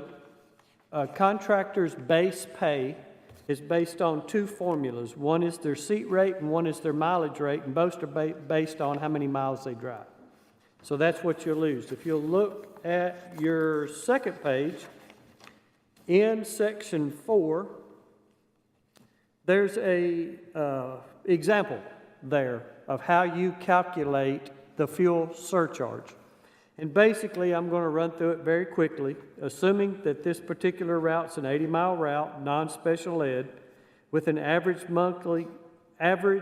index of 396. That means the national average fuel price is 396. We are using the Midwest national average for our contract. TDOT does something very similar. When they bid a job, they'll carry the current fuel rate, and then monthly they come out with an average fuel rate, and then they make adjustments to the fuel. Now, this adjustments to the fuel is not to put additional money in, is not intended to put additional money in their pocket. It's made to bridge the gap between the fuel cost when the job was bid and where the fuel cost is today. In the last couple of years, we haven't had to deal with this, and a lot of contractors are struggling because they've been calling county commissioners, they've called the county mayor, they've called a lot of you guys, and you guys have called me going, what are they talking about? So I wanted to run through this. So basically, the first thing we have to do is determine, are we in a fuel surcharge situation? So you take the fuel that it is, our base is based on 266.9. That's what the fuel was when we signed this contract. So that's our starting number. So you take 266.9 and multiply it by 15%, because the fuel has to start out, it's got to be 15% more than what the contract was based on. So we go 266 times 15, which gives us 0.4. 269 plus the 0.4 gives us 3069. Remember that number because I'm going to use it quite often. That's the dollar figure that kicks in the fuel surcharge. Anything below 3069, we don't pay anything. Anything over 3069, we pay the difference. That's per gallon, okay? Remember that. 3069 is 0.895. Accordingly, that means, for this example, that 89.5 cents more over the 15% base. So then determine the fuel adjustment price. You take the number of miles driven by the number of days driven. That's important because it's not the same every month. But for this example, it's 20, and we're going to leave that alone. So we got 80 times 20 times 0.895, which is our index, gives us 1,432. But here comes the fun part. Everybody knows your car gets what? Miles per gallon. So in this contract, we have determined that the mileage factor is 4 miles per gallon for a bus. Now, a 17-year-old bus running on one cylinder down probably is going to get 4 miles to the gallon. Our newer buses, up to 7 to 8 miles to a gallon. But 4 is what we chose because we have a number of contractors that drive buses till they're 17 years old, so we tried to be fair when we did our contract. So you divide by 4, and this particular area, they would get $358 in additional pay. Okay? That's all it is. We're paying them for the difference of 15% over to what the current fuel is, divided by 4 times the number of miles that they drive. It's that simple. Go to the third page. I had 2 contractors that were very forthcoming. I promised I would not use their name. And they actually, I asked them, can you tell me how much fuel you used in February? And they told me. I had one that was driving a 60-mile route and one that's driving a 100-mile route. So we have 2 examples that I want to look at. The first one, if you will notice, there's a February paycheck and a February vendor check and a March vendor check. And the reason I'm doing that is, by contract, we have to pay on the 25th of the month. The fuel index does not come out to the 29th or the 30th. Very rough concept to understand, but I'm paying you this month for what you earned, just like we would do. However, I'm paying you for last month's fuel. And the constant call I get is I'm filling up with gas and or diesel and I'm losing money. I'm spending more this month than I'm getting. Maybe so, because what you're spending is last month's fuel money. So when we look at this example in February, we're paying January's fuel. Okay? This contractor runs 60 miles, so their calculated seat rate is 45.3902. Their calculated mileage is 20226. That's their base pay. Basically, $6,561.62 is their base pay when you add those 2 numbers together. If they do not add a stop or lose a stop, that remains constant every month. Their mileage is determined in the morning from the very first stop they make, where they pick up their first child, till they drop off their last child at the school. Then in the afternoon, it's the first child they pick up at school, and the last stop that they go to. Okay? That's how their mileage is determined. All right, so in this example, their gas in January was $3.59. So if I go back to my 306, my fuel adjustment's 53 cents. Okay? So their fuel adjustment was $141.75. I add that to their base pay, it's $6,703.37. In March, we're going to discuss February because that's what I asked the contractor. So there's a formula down there. The contractor provided the total cost. They said I spent $600 in February. And the first question I asked is just the way that I am with numbers. I said, did you have a quarter of a tank, a half a tank, or 3/4 of a tank? And their answer was, well, I don't know. But it makes a difference in your fuel calculation. But they couldn't tell me, so I'm just going to assume it was empty. But I know they had some fuel left. So they spent $600 in February. The national index was 389. The contractor drove 1,000 miles. The contractor told me, which actually works out in math, that he bought 155 gallons of fuel, which when you do the math is $3.85 a gallon, gets you to 10,080 miles. So guess what? His bus is getting 7 miles to the gallon. So everything we're doing is based on 4. So if he's got more fuel-efficient equipment, is he doing better or worse than the average? He's doing better. So what I'm going to show you is he had $600 that he paid out. He told us that. 155 gallons works out miraculously to $3.89. He had no idea he was making my problem so easy. We paid them $221.94, which is our fuel adjustment based on that formula that we just went through. So the contractor's actual cost was $378.06, okay? Because we gave him, of his $600 that he told us he spent, we gave him $221 back to offset that additional fuel surcharge. Well, guess what? If I take $378.06 and I divide it by 155, which is the number of gallons he told me he burned, he's paying $2.43 for fuel. What's our contract based on? $2.66 for fuel. What has that contractor just done?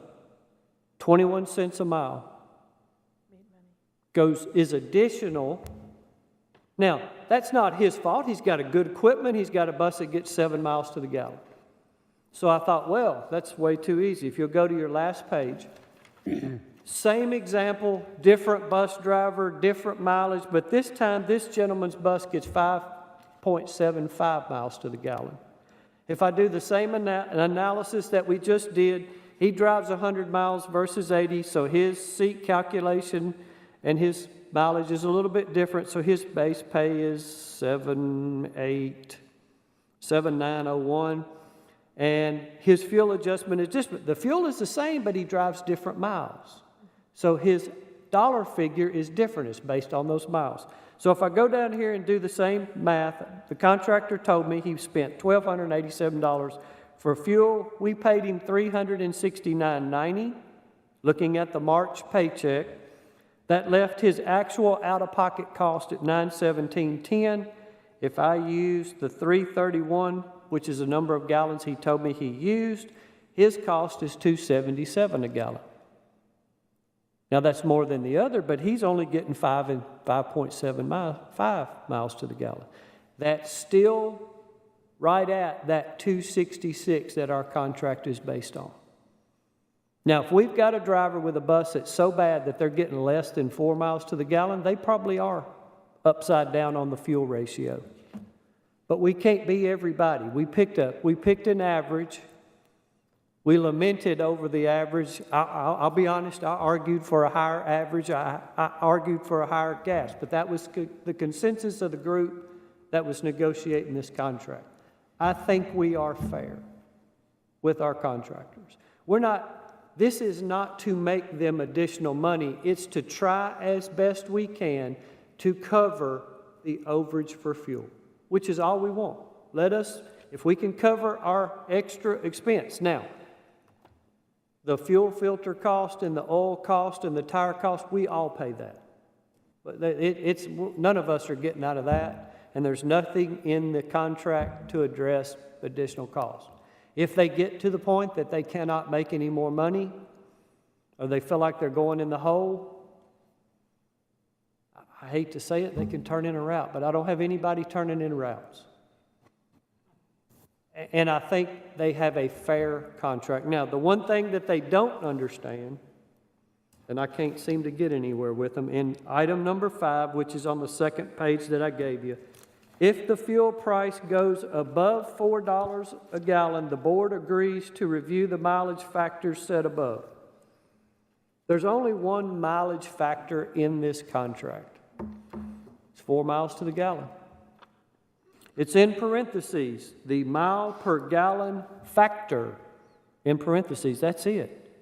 The only way that we do any better for them is if we lower it. We'd have to lower it from 4 to 3. If we want to be shrewd business people and not pay an increase, which everybody's paying increase. I asked Mr. Young last meeting, are your suppliers adding fuel to your things that you purchase? And they are. They're adding a fuel surcharge to it.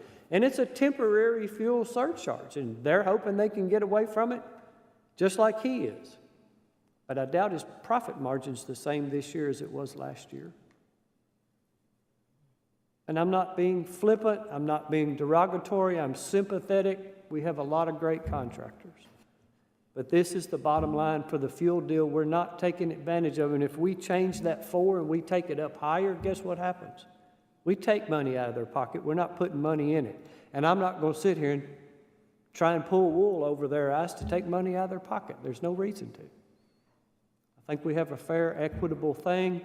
There's examples there. I'll be glad to sit down with any of them. But I think the biggest problem they have is they're missing that their check is their base pay and last month's fuel bill. Because for the last 3 months, it's been going up every month. And every month they say, I'm spending more than I'm getting. Well, you are. But I think what's fixing to happen is going to hold steady for a month or two, and that's going to flatten out, and I think they'll figure it out. Now, what this does, their base pay is 180 days, just like a teacher. We do it over 10 equal payments.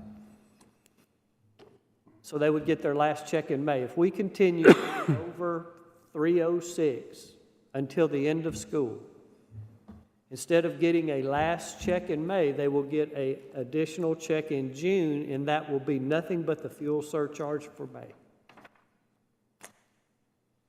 And we'll address that, and they'll get it. I mean, but it's the same old thing. We get their check on the 25th, and it doesn't come out to the 30th. We haven't had this in quite some time. And I think the part they're missing, in all honesty, is that it's this month's check and last month's fuel, and it keeps going up.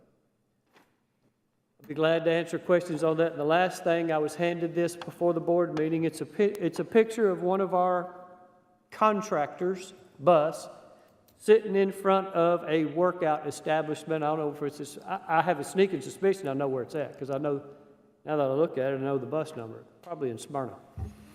But it may not be.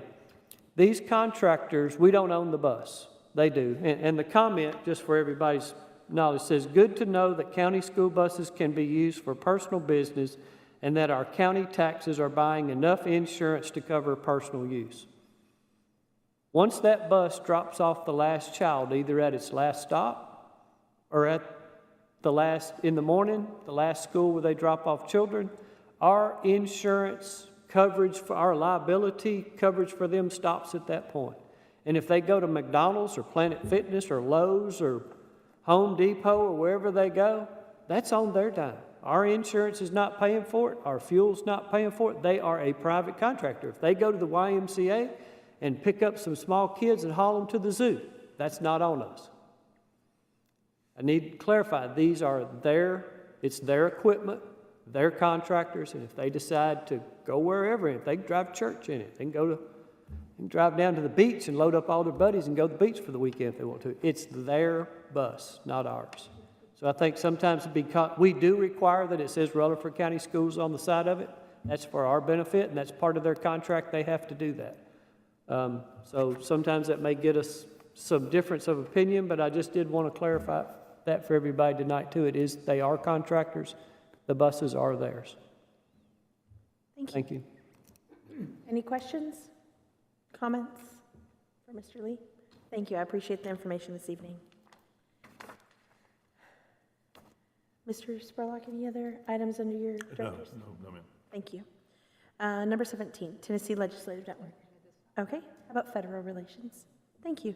General discussion, members of the board. Does anybody have anything this evening? Okay. We do have an executive session directly following this meeting this evening, members of the board, so please, will we do that here, Mr. Spurlock, in the boardroom? We're going to stay in here. Go into- Oh, we'll go in the director's office. If there's no further business, we are adjourned.